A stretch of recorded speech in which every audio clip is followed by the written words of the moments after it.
السلام عليكم ورحمة الله وبركاته. بسم الله الرحمن الرحيم. الحمد لله رب العالمين والصلاة والسلام على أشرف المرسلين وعلى آله وصحبه أجمعين. أما بعد. سورة الأنعام 150.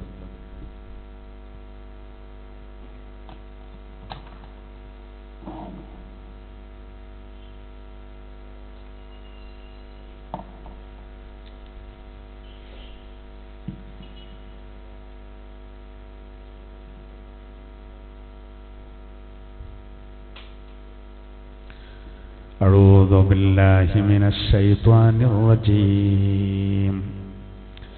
بسم الله الرحمن الرحيم. قل هلم شهداءكم الذين يشهدون أن الله حرم هذا فإن شهدوا فلا تشهد معهم ولا تتبع أهواء الذين كذبوا بآياتنا والذين لا يؤمنون بالآخرة وهم بربهم يعدلون. قل تعالوا أتل ما حرم ربكم عليكم ألا تشركوا به شيئا وبالوالدين إحسانا ولا تقتلوا أولادكم من إملاق نحن نرزقكم وإياهم ولا تقربوا الفواحش ما ظهر منها وما بطن ولا تقتلوا النفس التي حرم الله إلا بالحق ذلكم وصاكم به لعلكم تعقلون. صدق الله العلي العظيم. ആദരണീയരായ മുഅ്മിനീങ്ങളെ, അല്ലാഹു സുബ്ഹാനഹു വ തആല ഇഅ്തികാഫിന് നിയ്യത്തിലായിട്ട് പടച്ച റബ്ബിന്റെ ഭവനത്തിൽ നമ്മളെ ഒരുമിച്ച് കൂടിയത് നമ്മിൽ നിന്ന് സർവശക്തനായ അല്ലാഹു സ്വീകരിക്കട്ടെ. നമ്മുടെ എല്ലാ പ്രവർത്തനങ്ങൾക്കും അല്ലാഹു പരിപൂർണ്ണ പ്രതിഫലം നൽകട്ടെ. എല്ലാ രോഗങ്ങൾക്കും പരിപൂർണ്ണ ശിഫ നൽകട്ടെ. ഈ പുണ്യ സഹസിൽ പല പ്രയാസങ്ങളുമുള്ളവരുണ്ട്. അള്ളാഹു പ്രയാസങ്ങളൊക്കെ നീക്കി റാഹത്ത് നൽകട്ടെ. പ്രത്യേകം ദുആ കൊണ്ട് വസിയത്ത് ചെയ്ത ഒരുപാട് ആളുകളുണ്ട്. എല്ലാവർക്കും അള്ളാഹു തആല ഖൈറും ബറക്കത്തും പ്രദാനം ചെയ്യട്ടെ. ആമീൻ. 150, 151 രണ്ട് ആയത്തുകളാണെന്ന് നമ്മൾ ഓതി വച്ചത്. ധാരാളം വിശദീകരണങ്ങൾ ഉള്ള ആയത്തുകളായതുകൊണ്ട് ഇൻഷാ അല്ലാഹ് ഇന്ന് ഇതിൽ പറഞ്ഞ കാര്യങ്ങൾ നമുക്ക് ചർച്ച ചെയ്യാം. ഒന്നാമത്തെ ആയത്തിൽ നമ്മൾ നേരത്തെ പറഞ്ഞു, അള്ളാഹു നിഷിദ്ധമാക്കാത്ത ചില ഭക്ഷണങ്ങളെ അള്ളാഹുവിന്റെ പേരിൽ വ്യാജം പറഞ്ഞ് സ്വയം നിഷിദ്ധമാക്കുന്ന അവസ്ഥ ചിലർക്ക് വന്നു. അപ്പോൾ നേരത്തെ നമ്മൾ പറഞ്ഞു അങ്ങനെ ഒരിക്കലും ചെയ്യാൻ പാടില്ല എന്നുള്ള കാര്യങ്ങളെ പറ്റിയൊക്കെ നേരത്തെ വിശദീകരിച്ചു. വേദക്കാരുടെ ഭാഗത്തുനിന്ന് വന്ന വീഴ്ചകളെ പറ്റി പറഞ്ഞു. നമ്മൾ ഓതി വെച്ച ആദ്യത്തെ ആയത്തില് അല്ലാഹു തആല അവരോട് രേഖ ചോദിക്കണം, തെളിവ് ചോദിക്കണം. ബിസ്മില്ലാഹിർ റഹ്മാനിർ റഹീം.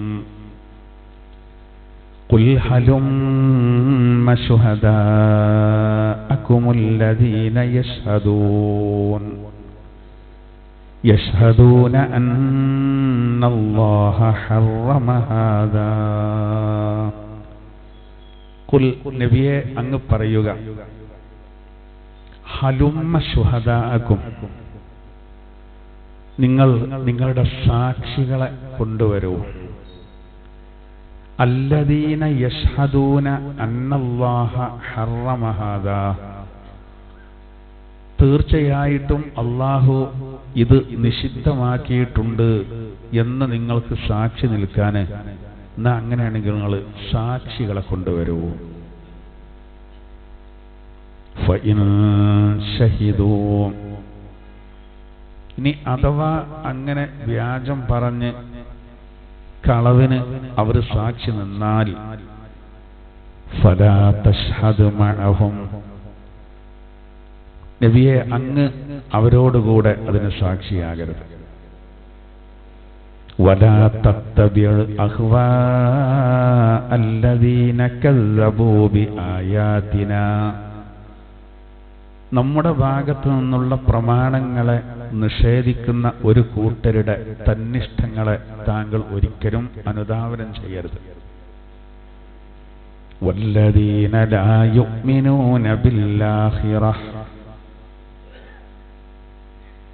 ആഖിറത്തിൽ പരലോകത്തിൽ വിശ്വസിക്കുകയും ചെയ്യാത്തവർ, പരലോകത്തിൽ പോലും വിശ്വസിക്കണില്ല, നമ്മുടെ പ്രമാണങ്ങളെ അവർ അംഗീകരിക്കുന്നില്ല.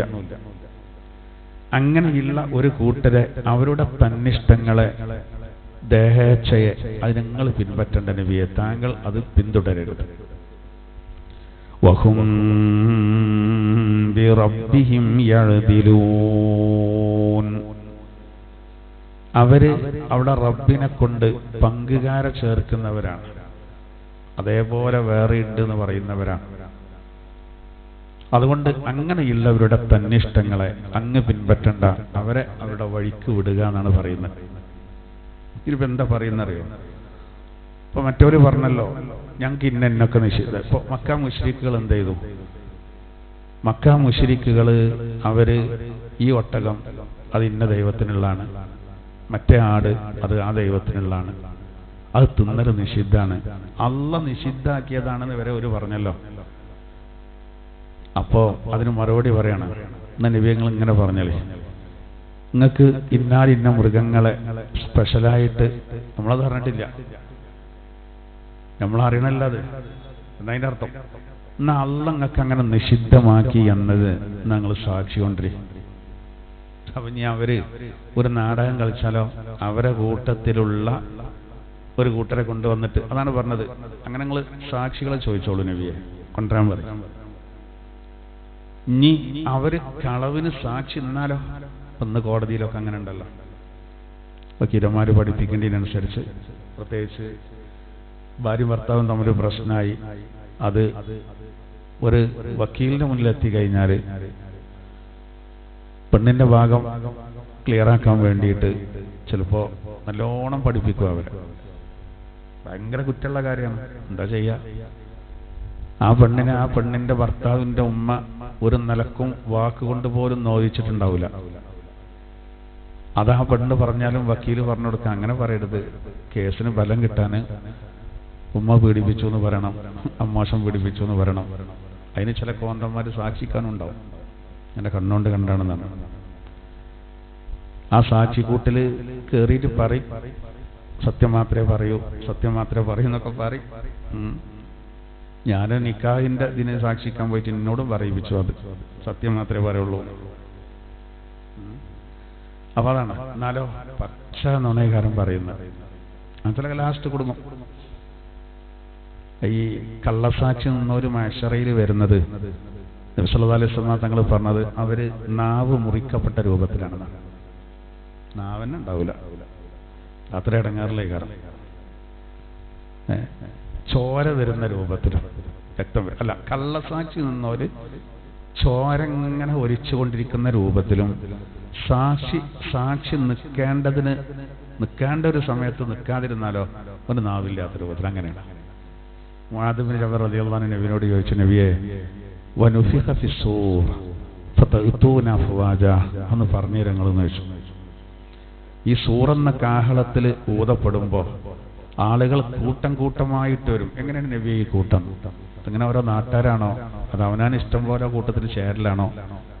യൗമ ഇദി യസ്ദുറൂന എന്ന് പറഞ്ഞിട്ട് ഇത് പറയുന്നുണ്ടല്ലോ, പിന്നെ എവിടെ സൽസലയിൽ പറയുന്നുണ്ടല്ലോ, സൽസല സൂറത്തിൽ പറയുന്നുണ്ട്, ജനങ്ങളുടെ ഒരു വരവിനെ പറ്റി പറയുന്നുണ്ട്. ഈ രണ്ടായത്തുനിന്നും തട്ടിച്ച് പറയുന്നുണ്ട്. അപ്പൊ നബി തങ്ങൾ പറഞ്ഞ അങ്ങനെയുള്ള കൂട്ടല്ല ഉദ്ദേശം. ആദ്യം നബി തങ്ങൾ കുറെ നേരം മിണ്ടിയില്ല. അപ്പൊ മുആദ് റളിയല്ലാഹു അൻഹു നോക്കുമ്പോൾ നബി തങ്ങൾ കരയാണ്. കരഞ്ഞിട്ട് താടിയിലൂടെ അങ്ങനെ കണ്ണീര് കുപ്പായത്തിലേക്ക് വീണിട്ട് നബിയുടെ വസ്ത്രത്തിന്റെ മുൻഭാഗം ഒന്നായിട്ട് നനഞ്ഞു എന്നാണ്. എന്നിട്ട് പറഞ്ഞു, യാ മുആദ് സഅൽതനി അൻ അംരിൻ അളീം, നിങ്ങൾ ഭയങ്കര ഗൗരവമുള്ളൊരു കാര്യം എന്നോട് ചോദിച്ചത് എന്നിട്ട് അതിൽ ഇങ്ങനെ ഓരോരുത്തരെ പറ്റി ഇങ്ങനെ പറയുന്നുണ്ട്. നിഷ്കരിക്കാത്ത പന്നിന്റെ രൂപത്തിൽ വരുന്നത്. ആദ്യം തന്നെ പറയുന്നത് അയൽവാസികളെ ദ്രോഹിച്ചവരെയാണ് ഒന്നാമത് നബി പറഞ്ഞത്. 11 രൂപം പറയുന്നുണ്ട്. അതിൽ 11ാമത്തേതാണ് പൂർണ്ണചന്ദ്രനെ പോലെ നല്ല പ്രഭയിൽ മുഅ്മിനീങ്ങളുടെ അവസ്ഥ എല്ലാം തഴഞ്ഞോല് വരുന്നുണ്ട്. അതിൻ്റെ ഇടയിൽ ഓരോരുത്തരെ പറയുന്നുണ്ട്. ഇപ്പൊ നമ്മൾ ഈ വിഷയത്തോട് ബന്ധപ്പെട്ടത്, അപ്പോൾ തെറ്റായതിന് സാക്ഷി എന്നാല് ഓൻ്റെ ചോരങ്ങനെ ഒന്നായിട്ട് വായിന്ന് വരുന്ന രൂപത്തിലാണ് അത്രേ അവൻ മഹ്ശറയിൽ വരിക. അപ്പൊ അങ്ങനെ ലക്ഷക്കണക്കിന് ആളുകളുണ്ടാവും മൊത്തം. കള്ളസാക്ഷി എന്നോലൊക്കെ ആ വകുപ്പിലാണ് പെടുന്നത്. ഇത് മേൽപ്പുരില്ലാത്തൊരു തീപ്പൊരി പേടിക്കണ്ട പറഞ്ഞവർക്ക് ഇങ്ങനെ നുണാറുണ്ടോൽക്ക് ഇനിയിപ്പൊരു നുണ അങ്ങനെ ഉണ്ടല്ലോ. അപ്പൊ നമ്മൾ ഈ സത്യം ചെയ്യാനൊക്കെ ചില ആൾക്കാർ പച്ച നുണക്ക് വല്ലാഹി വന്ന് സത്യം ചെയ്യും. അത് ചിലപ്പോൾ കൊടിഞ്ഞി പള്ളിയിലും പോകാൻ തയ്യാറായിക്കാറ്. അതിൽ വിശ്വാസം വേണ്ടേ? വിശ്വാസമില്ലാത്തതിന് എന്തും ആവാലോ. ആ ഒരു രീതിയിൽ ഇതിന് പണി ഇങ്ങനെ കിട്ടിക്കൊണ്ടിരിക്കും. എന്നാലും അപ്പ ബോധം ഉണ്ടാവില്ല. അപ്പോ ഒരു ഈഗോ ഉണ്ടാവും. അത് രക്ഷപ്പെടാൻ വേണ്ടിയിട്ട് എന്തിനും തയ്യാറായിക്കാറ്. അപ്പൊ അള്ളാഹു പറയാണ്, ഇനിയിപ്പൊ അവര് അങ്ങനെ സാക്ഷിയെ കൊണ്ടുവന്നാൽ കള്ളസാക്ഷിയായാൽ മതിയല്ലോ. അപ്പൊ അങ്ങനെയാണെങ്കിൽ നിങ്ങൾ അതിന് സാക്ഷിയാകണ്ടെന്ന് പറഞ്ഞാല് വേണ്ടിയാണ് അതിനെ പിന്തുടരണ്ട. ആ സാക്ഷി നിന്നുല്ലേ. അപ്പൊ പിന്നെ അതിലെന്തെങ്കിലും കഴമ്പുണ്ടോ? ഒരു കഴമ്പുമില്ല. അപ്പൊ ഇത് നൽകുന്ന സന്ദേശം എന്താ വെച്ചാൽ ഏത് കാര്യങ്ങൾ പറയുമ്പോഴും ഒരു തെളിവാണ്. അപ്പോൾ ഈ നമ്മളെ വിമാനാപകടം ഉണ്ടായപ്പോ ഈ സംഘപരിവാറിന്റെ ചാനലുകളിലൊക്കെ അട്ടിമറിക്കുള്ള സാധ്യതയെ പറയണുള്ളൂ. ഉത്തരവാദപ്പെട്ട കേന്ദ്രങ്ങളിൽ നിന്ന് ഭരണകൂടങ്ങളിൽ നിന്നൊന്നും എന്ത് വരുന്നില്ല, ആ ഒരു ചർച്ചയെ വരുന്നില്ല. അതൊക്കെ അതിന്റെ തകരാറുകളും കാര്യങ്ങളും അന്വേഷണങ്ങളും കാര്യങ്ങളും അതിലേക്കാണ് പോകുന്നത്. എന്നാൽ ഒരു പ്രായമായ ഒരാളുണ്ട്, അയാൾക്ക് ശരിക്കും വർത്താനം പറയാൻ കിട്ടാതിരിക്കണം. പക്ഷെ അയാൾക്ക് നമ്മളങ്ങനെ ചൊറിയണം, പാവം. എന്നാലേ അയാൾക്കൊരു സമാധാനം കിട്ടുള്ളൂ. അഡ്വക്കേറ്റൊക്കെ ആണെന്നാ പറയാം, പക്ഷെ തനി പൊട്ടത്തില പറയാ. അയാൾ പറയേണ്ടത് ഇത് ജിഹാദികൾ തന്നെയാണ് എന്നുള്ളിടത്താണ്. എൻ്റെ അഭിപ്രായം എങ്ങനെയാണെന്നുള്ളതാണ്. ഒരു ഡാറ്റയോല മുന്നിലില്ല, ഒരു എവിഡൻസുള്ള ഒരു തെളിവും ഇല്ലാതെയാണ് എന്ത് ചെയ്യുന്നത് ഈ പറയുന്നത്. പുച്ഛം തോന്നും.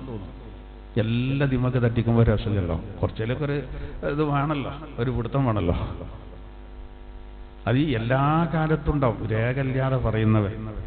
ഒരാഴ്ച മുമ്പ് കേരളത്തിൽ അറിയപ്പെട്ട ഒരു വലതുപക്ഷ നിരീക്ഷകനോട് ഒരുത്തം വിളിക്കുകയാണ്, സംഘപരിവാറിന്റെ ആളുകൾപ്പെട്ട. അപ്പൊ അയാൾ വിളിച്ചിട്ട് പറയുന്ന എന്താ വെച്ചാൽ, നിങ്ങൾ ആ രാഹുൽ ഈശ്വറിനോട് അദ്ദേഹത്തോട് പറയാണ്, നിങ്ങൾ ഈ മുസ്ലിംസിന് വേണ്ടിയിട്ട് വല്ലാതെ വാദിക്കുന്നുണ്ട്, നിങ്ങൾ നിർത്തണം, ശരിയല്ല.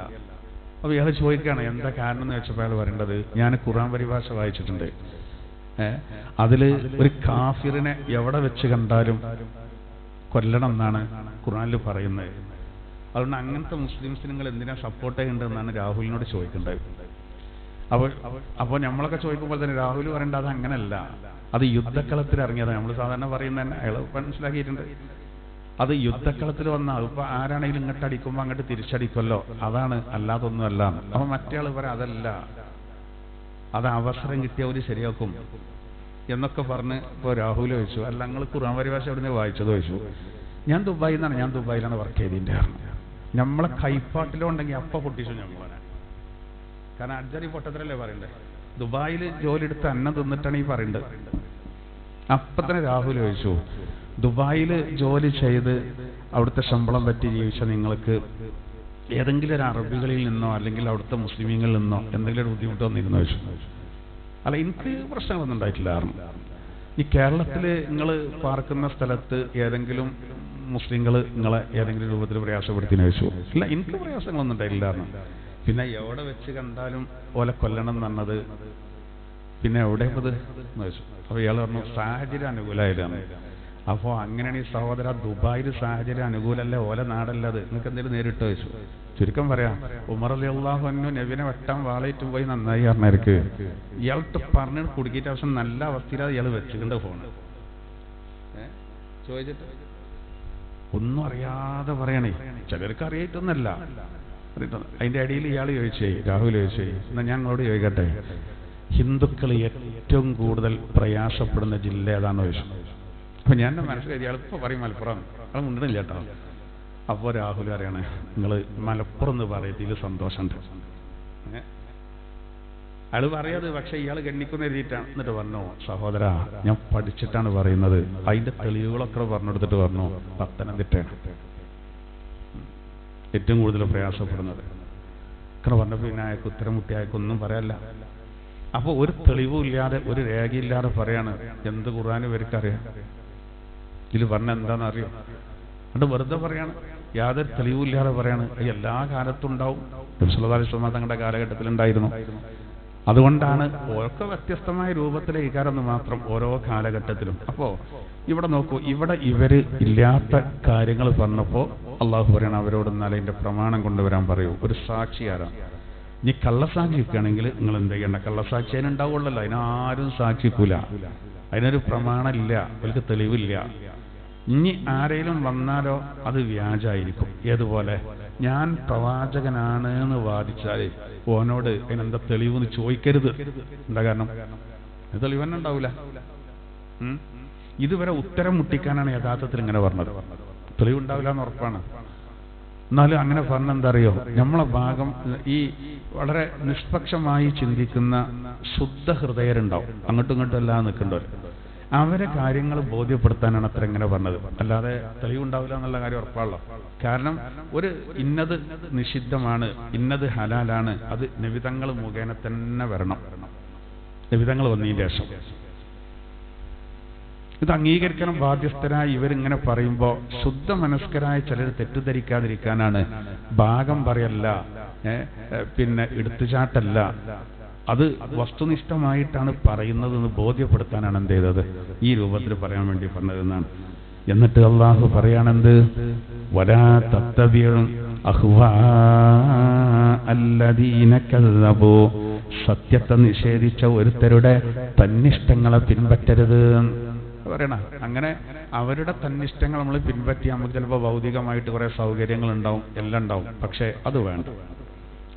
നമ്മുടെ പ്രമാണങ്ങളെ നിഷേധിച്ചാലാണ്. അതുകൊണ്ട് അവരുടെ തന്നെ ഓരോ വഴിക്ക് പോയിക്കോട്ടെ, നമുക്ക് അതുമായിട്ട് ബന്ധമില്ല. വല്ലദീന ലാ യുഅ്മിനൂന ബിൽആഖിറ, ആഖിറത്തിൽ വിശ്വസിക്കാത്തവരും. ഇനിയിപ്പോൾ എല്ലാവരും ആഖിറത്തിൽ വിശ്വസിക്കുന്നുണ്ടെങ്കിൽ അതാണ് യാഥാർത്ഥ്യം. ഓൽക്ക് ഭയങ്കര റാത്തങ്ങൾ. ഇപ്പം ഇങ്ങനെ ആലോചിച്ച് നോക്കൂ, എല്ലാവരും ഒന്നും ഇങ്ങനെ ശരിക്കൊന്ന് യുക്തി കൊണ്ട് ഇങ്ങനെ ചിന്തിച്ച് നോക്കി, ഈ പരലോകം ഇല്ലെങ്കിൽ നമ്മുടെ ജീവിതത്തിന് എന്തർത്ഥമുള്ളത്? ഉദാഹരണം പറയുകയാണെങ്കിൽ ഒരാൾ പഠിച്ചു, നല്ലോണം പഠിച്ചു, കഠിനാധ്വാനം ചെയ്തു നല്ലൊരു ജോലിക്ക് വേണ്ടിയിട്ട്, കട്ടിയേറിയ പുസ്തകങ്ങളൊക്കെ ഉറക്കൊടിച്ച് പഠിച്ച് മനഃപ്പാടമാക്കി അവസാനം ഒരു 3 ലക്ഷമോ 4 ലക്ഷമോ 5 ലക്ഷമോ ഒക്കെ ശമ്പളം കിട്ടുന്ന ജോലി കിട്ടിയെന്ന് കൂട്ടുക. ആള് ഒരു ദൈവവിശ്വാസിയല്ല എന്നും കൂട്ടിക്കോളാം. അങ്ങനെ ജീവിതത്തിന്റെ നല്ല പുഷ്പിത ഘട്ടത്തിൽ 40 ആള് മരിക്കുകയാണ്. നിങ്ങളിങ്ങനെ ആലോചിച്ച് നോക്കി, എന്താ അർത്ഥമുള്ളത് അയാളുടെ ജീവിതത്തിൽ? അയാൾ എത്ര കഠിനാധ്വാനം ചെയ്താ പഠിച്ചത്. എന്നിട്ടിപ്പോ അയാൾ എന്ത് ചെയ്തു? മരിച്ചു. മരിച്ചെന്ന കഴിയലോടുകൂടെ എത്ര വലിയ പ്രതിഭയാണെങ്കിലും പാത്തു വെക്കാൻ പറ്റൂലല്ലോ. ഇപ്പൊ ശരിക്കാല ജീവിതത്തിൽ ഒരർത്ഥമില്ലല്ലോ, ഒരർത്ഥമില്ല. നേരെ മറിച്ച് ആ 40 വയസ്സിൽ മരിക്കുന്ന ആ പ്രതിഭ ഒരു മുഅ്മിനാണെങ്കിൽ അയാളെ സംബന്ധിച്ചിടത്തോളം നല്ല നീയത്തോടു കൂടെ അയാൾ പഠിക്കുമ്പോൾ അയാൾക്ക് അതിനൊരു പ്രതിഫലം നാളെ പരലോകത്തിൽ ഈ മരണത്തിന്റെ ആശുള്ള ജീവിതത്തിൽ കിട്ടുന്നുണ്ട്. അയാൾ ആ തിരക്കിനിടയിലും ജുമുഅക്ക് പോയി അൽ-കഹ്ഫ് സൂറത്ത് ഓതി ജമാഅത്തിൽ പങ്കെടുത്തു, പെരുന്നാൾ നിസ്കാരത്തിൽ പങ്കെടുക്കുന്നു, ആ കാര്യങ്ങൾ ദിവസം ഖുർആൻ ഓതിയിട്ട് അയാൾ ഇറങ്ങുന്നു. അപ്പോൾ അയാൾക്ക് അങ്ങനെ കുറേ പ്രതിഫലം അള്ളാഹു പറഞ്ഞ ആ ഹക്കുകൾ അയാൾ വീട്ടുന്നുണ്ട്. അയാളെ വാഹനത്തിന്റെ ടാക്സ് കാര്യങ്ങൾ ഇതൊക്കെ അടക്കുന്നുണ്ട്, വീടിന്റെ സ്ഥലത്തിന്റെ നികുതി അടക്കുന്നുണ്ട്, അതൊക്കെ അവിടെ ജീവിക്കാൻ അത്യന്താപേക്ഷിത എന്നതുപോലെ അയാളെ സ്വത്തിന്റെ നല്ല ശമ്പളം കിട്ടുന്നുണ്ട്.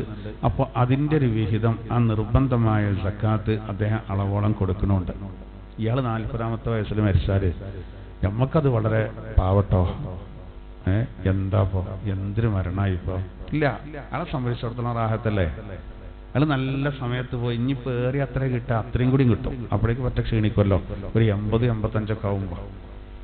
നിങ്ങൾ ആലോചിച്ച് നോക്കൂ, അയാളെ സംബന്ധിച്ചിടത്തോളം അയാൾ നിസ്കരിച്ചതിൻ്റെ ഫലം ഇങ്ങനെ അയാൾ അനുഭവിക്കുകയാണ്. അബ്ദുല്ലാഹിബ്നു മസ്ഊദ് റളിയല്ലാഹു അൻഹുവോട് ചോദിച്ചു, സ്വഹാബിമാർ നിങ്ങൾ ഖുർആനായിട്ടൊക്കെ നല്ല ബന്ധമുള്ള ആളാണല്ലോ, ഖുർആനിൽ നിങ്ങൾക്ക് ഏറ്റവും ഇഷ്ടപ്പെട്ട ആയത്ത് ഏതായിച്ചു? ഫമൻ യഅമൽ മിസ്ഖാല ദർറത്തിൻ ഖൈറൻ യറ. ഏറ്റവും അടങ്ങാറുള്ളതോ ഫമൻ യഅമൽ മിസ്ഖാല ദർറത്തിൻ ശർറൻ യറ. ഒരു അണുതൂക്കം നന്മ ചെയ്താൽ അതവിടെ കാണുന്ന അതിൻ്റെ കൂലി ഉണ്ടാവും. പിന്നെ എന്തിനാലും മോമിന് വിഷമിക്കേണ്ട ആവശ്യം? എന്ത് ചെറുത് ചെയ്താലും അതിൻ്റെ കൂലി കിട്ടും. ഒരണുതൂക്കം തിന്മ ചെയ്താലും അതുണ്ട് എന്ന് പറയുമ്പോൾ ഒരു വിഷമമുണ്ട്. പക്ഷേ അവിടെ നമ്മൾ നന്മ കൊണ്ട് അതിനെ കവർ ചെയ്യാൻ കഴിയും, പൊറുക്കപ്പെടാൻ ഒരുപാട് വഴിയുണ്ട്. അപ്പോൾ നോക്കൂ, ഒരു മുസ്ലിമിനെ സംബന്ധിച്ചിടത്തോളം ഇതിൻ്റെ ഏശൊരു ജീവിതം ഉണ്ടായതുകൊണ്ട്, അവിടുന്ന് കിട്ടുന്നൊരു പ്രതീക്ഷ ഉണ്ടായതുകൊണ്ട് അൽഹംദുലില്ലാഹ് റാഹത്തല്ലേ. ഇത് വിശ്വാസമില്ലാത്തവൻ്റെ അവസ്ഥ ശരിക്ക് ഒരു ഇതുമില്ലല്ലോ. അത് ശരിക്കും ഇങ്ങനെ ആലോചിച്ച് നോക്കൂ നിങ്ങൾ. ഒരു ലക്ഷ്യമില്ല അപ്പോൾ ജീവിതത്തിൽ. അതുകൊണ്ടാണ് അല്ലാഹു തആല പരലോകം വന്നത്. ഇപ്പം വിമാന ദുരന്തത്തിൽ ഒരുപാട് ആളുകൾ മരിച്ചു. ഒന്ന് ആലോചിച്ച് നോക്കൂ. അതിലിപ്പോൾ ഒരു ഡോക്ടറെ ഭാര്യ, 3 മക്കൾ. ഒരു വിമാനം പുറപ്പെടേണ്ടതിന് മുമ്പ് സെൽഫി എടുത്ത് അയച്ചു കൊടുക്കുകയാണ് കുടുംബത്തിന്. ഏതൊക്കെ പ്രതിഭകൾ അതിലുണ്ട്. പക്ഷെ എത്ര പെട്ടെന്നാണ് എല്ലാം ഒടുങ്ങിപ്പോയത്. 30 സെക്കൻഡ് കൊണ്ടെല്ലാം തീർന്നില്ലേ. അതും മനുഷ്യന്റെ ആ ബോഡി ആരതാന്ന് തിരിച്ചറിയാൻ കഴിയാത്ത രൂപത്തിൽ ഒരു മുൻ മുഖ്യമന്ത്രി അടക്കയിലുണ്ട്. ആരായിട്ടും കാര്യമില്ല. എത്ര പെട്ടെന്നാണ്. ഇത്ര ഉള്ളല്ലോ മനുഷ്യന്. എന്നാ പരലോകത്തിൽ വിശ്വാസം ഉണ്ടെങ്കിലോ? കാരണം അള്ളാന്റെ ദുനിയാവിൽ ഏറ്റവും അധികം ദാരുണമായ ഒരു സംഗതിയാണ് ഈ തീപ്പൊള്ളലേറ്റ് മരിക്കാറുണ്ട്. അതുകൊണ്ടാണ് ഹംസ റളിയല്ലാഹു അൻഹുവിന് കിട്ടുന്ന പ്രതിഫലം ആർക്ക് കിട്ടും? മുഅ്മിനായ ഒരാൾ തീപ്പൊള്ളലേറ്റ് മരിച്ചാൽ അയാൾക്ക് കിട്ടുന്ന സംശയമില്ലല്ലോ. ഒരാൾ പൊള്ളലേറ്റ് മരിച്ചാൽ അയാൾ ഷഹീദാണ്, ഷഹീദിന്റെ കൂലിയാണ്. ഒരു രക്തസാക്ഷിക്ക് അല്ലാഹു തആല കൊടുക്കുന്ന തത്തുല്യമായ പ്രതിഫലം അയാൾക്ക് കിട്ടും. ആള് മുഅ്മിനാണ്. അത് നമുക്കിപ്പോൾ വിമാന യാത്രയിലാണെങ്കിൽ നമ്മൾ ചെല്ലാളിലൊക്കെ ചെല്ലിയിട്ട് നമ്മളതിൽ ഇരിക്കുമ്പോൾ നമുക്ക് എന്തില്ല, ബേജാറില്ല. ഇനി വേറെ എന്ത് സംഭവിക്കാതിരിക്കാൻ നമ്മൾ ദ്വാരക്കണം. അഥവാ സംഭവിച്ചാലോ ബാക്കിയുള്ളവർക്ക് സമാധാനിക്കുക. അയാൾ സുബഹി കളാക്കാത്ത ആളാണ്. ആളൊരു സംശുദ്ധനാണ്, ഒരു സ്വഭാവിയാണ്, ഒരു നല്ല മനുഷ്യനാണ്, ആളൊരു സ്വാലിഹാണ്. മൂപ്പരാളെ പേര് പെട്ടത് പറഞ്ഞാൽ നമ്മളെ അത് ഓരോന്ന് വരുമ്പോൾ നമ്മളിങ്ങനെ മനസ്സിലാക്കണം. ആളുകൾ ഇതിൻ്റെ മുന്നിൽ പകച്ചു പോകുകയുള്ളൂ. അതൊക്കെ നമുക്കൊരു പാടാണ്. ഈ വിമാനം എന്നൊക്കെ പറഞ്ഞാലേ ഇപ്പോൾ അപകടത്തിൽപ്പെട്ട വിമാനം എയർ ഇന്ത്യൻ്റെ പൊതുവെ നമുക്കൊരു ബേജാറാണ്. ഗൾഫ് പോണ്ടലോട് ഫ്ലൈറ്റ് ഏതാഴ്ചാൽ എയർ ഇന്ത്യ പറഞ്ഞാൽ എന്നറിയും ചില ആൾക്കാർ. അതന്നെ ദ്വാരക്ക എന്നറിയണം. എയർ ഇന്ത്യ ആയതുകൊണ്ട് പ്രത്യേകിച്ചൊരു പേടിയാണ്. നമ്മളെ സാധനമാണ്, പക്ഷെ പറഞ്ഞിട്ട് കാര്യമില്ല. പഴയ KSRTCന്റെ തൊഴിൽ ലഞ്ചലാണല്ലോ തന്നെ. അത് ചിലപ്പോൾ അതിനൊരു പടക്കലൊക്കെ ഉണ്ട്. ശരിക്കും നമ്മുടെ കട്ടറോട്ട് കൂടി പോകുമ്പോഴൊക്കെ അനുഭവപ്പെടും. ഇപ്പൊ ഇതൊക്കെ നോക്കി നിങ്ങൾ, ഇതൊക്കെ എന്നാൽ അതിൽ അത്രയും പിന്നെ ഒരു മുൻ മുഖ്യമന്ത്രിയൊക്കെ അതിൽ കയറണമെങ്കിൽ അത് അത്രയും കുറ്റമറ്റാന്ന് അവകാശപ്പെടുന്നതാണ്. പക്ഷെ ഇത്രേ ഉള്ളൂ. ഡബിൾ എഞ്ചിനാണ്. 16,000 കിലോമീറ്ററൊക്കെ ഒരു എയർപോർട്ടിൽ നിന്ന് മറ്റൊരു എയർപോർട്ടിലേക്ക് വിശ്രമമില്ലാതെ പറക്കുന്നുണ്ട്. അത്രയും സെറ്റപ്പ് ഉണ്ട് എന്നാണ് അവകാശപ്പെടുന്നത്. പക്ഷെ 10-30 സെക്കൻഡ് കൊണ്ടാണ്, 1 മിനിറ്റ് വേണ്ടി വന്നില്ല, എല്ലാം തീർന്നില്ലേ. അപ്പം അല്ലാത്തൊരവസ്ഥ തന്നെയാണ്. അതാണ് ഒട്ടകപ്പുറത്തും കുതിരപ്പുറത്തൊക്കെ മാത്രം പോകാൻ പായക്കപ്പലിലും ആ കാലത്ത് ഖുർആൻ പറഞ്ഞല്ലോ, നിങ്ങൾ പറയണം. എന്ത് വാഹനത്തിലാണ് കയറി കഴിഞ്ഞാൽ സുബ്ഹാനല്ലദീ സഖറ ലനാ ഹാദാ വമാ കുന്നാ ലഹു മുഖ്രിനീൻ വഇന്നാ ഇലാ റബ്ബിനാ ലമുൻഖലിബൂൻ. അതിന്റെ അർത്ഥം തന്നെ അതാണല്ലോ. പടച്ചോനെ, ഈ വാഹനത്തെ നമുക്ക് കീഴ്പ്പെടുത്തി തന്ന അള്ളാഹു എത്ര പരിശുദ്ധനാണ്. സ്വന്തം നിലക്കതിനെ കീഴ്പ്പെടുത്താൻ നമുക്ക് കഴിയൂല. നമ്മളൊക്കെ അള്ളാഹുവിലേക്ക് മടങ്ങുന്നവരാണ്. ഈ കപ്പലിൽ യാത്ര ചെയ്യുന്ന ആൾ കുറച്ചും കൂടി കൂട്ടണം. അതെന്താ? എല്ലാ വാഹനത്തിലും കയറിയാലും നമ്മൾ പറയേണ്ട ഇതാണ്, സുബ്ഹാനല്ലാഹ്. കപ്പലിൽ യാത്ര ചെയ്യുമ്പോൾ ഇതിന്റെ പുറമെ ഒരായത്തിന്റെ ഒരു ഭാഗം കൂടിയും കൂട്ടണം. ഓർമ്മ ഉണ്ടാവും? ഏതാ? ബിസ്മില്ലാഹി മജ്രാഹാ വ മുർസാഹാ നബി തങ്ങൾ പറയുന്നുണ്ട്. അത് നൂഹ് നബിയോട് ബന്ധപ്പെട്ടാണ്. ആ കപ്പലിനെ പറ്റി പറഞ്ഞല്ലോ, ബിസ്മി കൊണ്ടാണ് ആ കപ്പൽ സഞ്ചരിക്കുന്നതും ബിസ്മി കൊണ്ടാണ് ആ കപ്പൽ നിൽക്കുന്നതും എന്ന് പറഞ്ഞല്ലോ. 6 മാസം ആ കപ്പൽ സഞ്ചരിച്ച വർത്താനം പറഞ്ഞോളൂ. നബി തങ്ങൾ പറഞ്ഞു, കപ്പലിൽ യാത്ര ചെയ്യുമ്പോൾ സുഹ്റൂഫ് സൂറത്തിലെ ആ സുബ്ഹാനല്ലദിയായി ചൊല്ലിന്റെ ശേഷം ചെല്ലണം, ബിസ്മില്ലാഹി മജ്റേഹ വ മുർസാഹ. ഒക്കെ വലിയൊരു അപകടം പിടിച്ച യാത്രയുള്ള കപ്പലാണെങ്കിലും എല്ലാം പ്രശ്നം തന്നെയാണ്. പക്ഷെ ഇവിടെ ഇപ്പം നമുക്ക് ഒരു വണ്ടി എന്തെങ്കിലും പെട്ടെന്ന് ഇതായാൽ പുക വരുന്നുണ്ടോ, അത് സൈഡാക്കാം.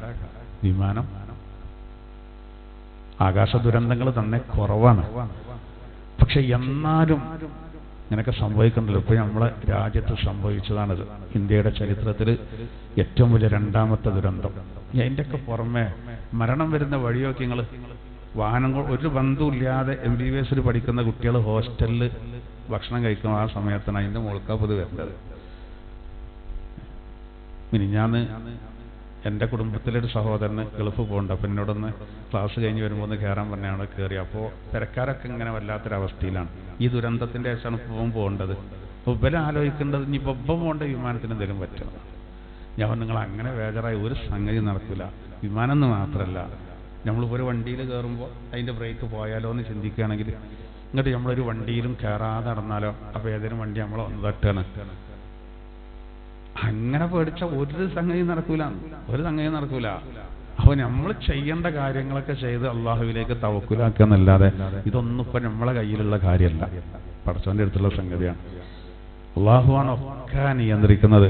മനുഷ്യന് ഒരു നിലക്കും അഹങ്കാരം പാടില്ല എന്നുള്ളതാണ്. അതിൻ്റെ ഏറ്റവും വലിയ ഉദാഹരണമാണ് ഇപ്പം ഈ നടന്നത്. ചില്ലറ സംഗതിയല്ല, എത്ര ആളുകളാണ്, ഒരാൾ മാത്രമാണ് ബാക്കിയായത്. അതും ഉഹദ് യുദ്ധത്തിൽ ഷഹീദായപ്പോൾ മുനാഫിക്കുകൾ പറഞ്ഞല്ലോ, യുദ്ധത്തിന് പോയിട്ടല്ലേ ഇപ്പം മരിച്ചത്. അപ്പോൾ ഖുർആൻ പറഞ്ഞല്ലോ, പോയില്ല എന്നുള്ളതുകൊണ്ട് മരിക്കൂലെന്നില്ല, പോയി എന്നുള്ളതുകൊണ്ട് മരിക്കുന്നില്ല. അത് ആ സമയമാകുമ്പോൾ ഏത് കോട്ടക്കകത്താണെങ്കിലും പിടിക്കുന്ന. ഇപ്പോൾ ഒരാൾക്ക് ആയുസിന് നീട്ടം കൊടുത്തു, അയാൾ ചാടിയതാണെന്ന് എല്ലാവരും വിചാരം. തീർച്ചതാണെന്നാണ് മൂപ്പര് പറഞ്ഞത്. ഞാൻ ചാടിയതൊന്നും അല്ല, ഞാൻ തെറിച്ചതാണ്. അത് രക്ഷപ്പെട്ടാണല്ലോ. അത് ആലോചിച്ച് നോക്കും. ബാക്കിയുള്ളവരുടെ അവസ്ഥ ആലോചിച്ച് നോക്കും. എന്താ നമുക്ക് സഹിക്കാൻ കഴിയണ്ട. ആർക്ക് സംഭവിക്കാരും വളരെ ദാരുണമായി ചെറിയ മക്കളുണ്ടായില്ല. അതായത് കുറച്ച് സമയം ശരീരം തന്നെ വേഗം കത്തും. നമ്മളെ ശരീരം എത്ര ഇടങ്ങാറായിട്ടുണ്ടാവും. എന്തെങ്കിലും ചെയ്യാൻ കഴിയും, ഒന്നുമില്ല. സീറ്റ് ബെൽറ്റൊക്കെ ഇങ്ങോട്ട് ഇറച്ചിയോട് ഇങ്ങോട്ട് കൂടി നിൽക്കുകയാണ് നമ്മൾ. ആളിട്ട് തിരിച്ചറിയില്ല ആരും. ഇത്ര ഉള്ളൂ. ഇപ്പം നമ്മൾ പരിശുദ്ധ ഖുർആനിലെ ഒരൊറ്റ വചനത്തിന് അണ്ടർലൈൻ ചെയ്യണം. ഏതറിയോ? ഖുലിഖൽ ഇൻസാനു ളഈഫാ. ഖുർആനിലെ ആയത്തുണ്ടല്ലോ, മനുഷ്യർ സൃഷ്ടിക്കപ്പെട്ടിരിക്കുന്നത് വളരെ ദുർബലരായിട്ടാണ്. മനുഷ്യന് പറഞ്ഞാൽ ഒന്നുമില്ല, എല്ലാം അള്ളാഹു അപ്പോൾ കൊടുക്കുന്നതല്ലാതെ സ്വന്തം നിലക്കൊന്നുമില്ല. ഒരു നിലക്കും അഹങ്കരിക്കരുത് എന്നുള്ള വലിയ സന്ദേശമാണ്. അതാണ് ഇത് നൽകുന്നത്. നമ്മളെ സംബന്ധിച്ചിടത്തോളം നമ്മൾ ഒരു ഈശ്വര വിശ്വാസികൾ എന്ന് പറയുമല്ലോ, അല്ലെങ്കിൽ ദൈവവിശ്വാസികൾ എന്നൊക്കെ പറയുന്ന പൊതുവെ എല്ലാവരും പറയുന്നത്, നമ്മളെ സംബന്ധിച്ചിടത്തോളം ആഖിറത്തിൽ വിശ്വസിക്കുമ്പോൾ ഇതൊന്നൊരു വിഷയമല്ല. ഇപ്പം മിനയിൽ ഒരു ബിസിനസ്സുകാരൻ മരിച്ചു, കണ്ടില്ല നിങ്ങൾ?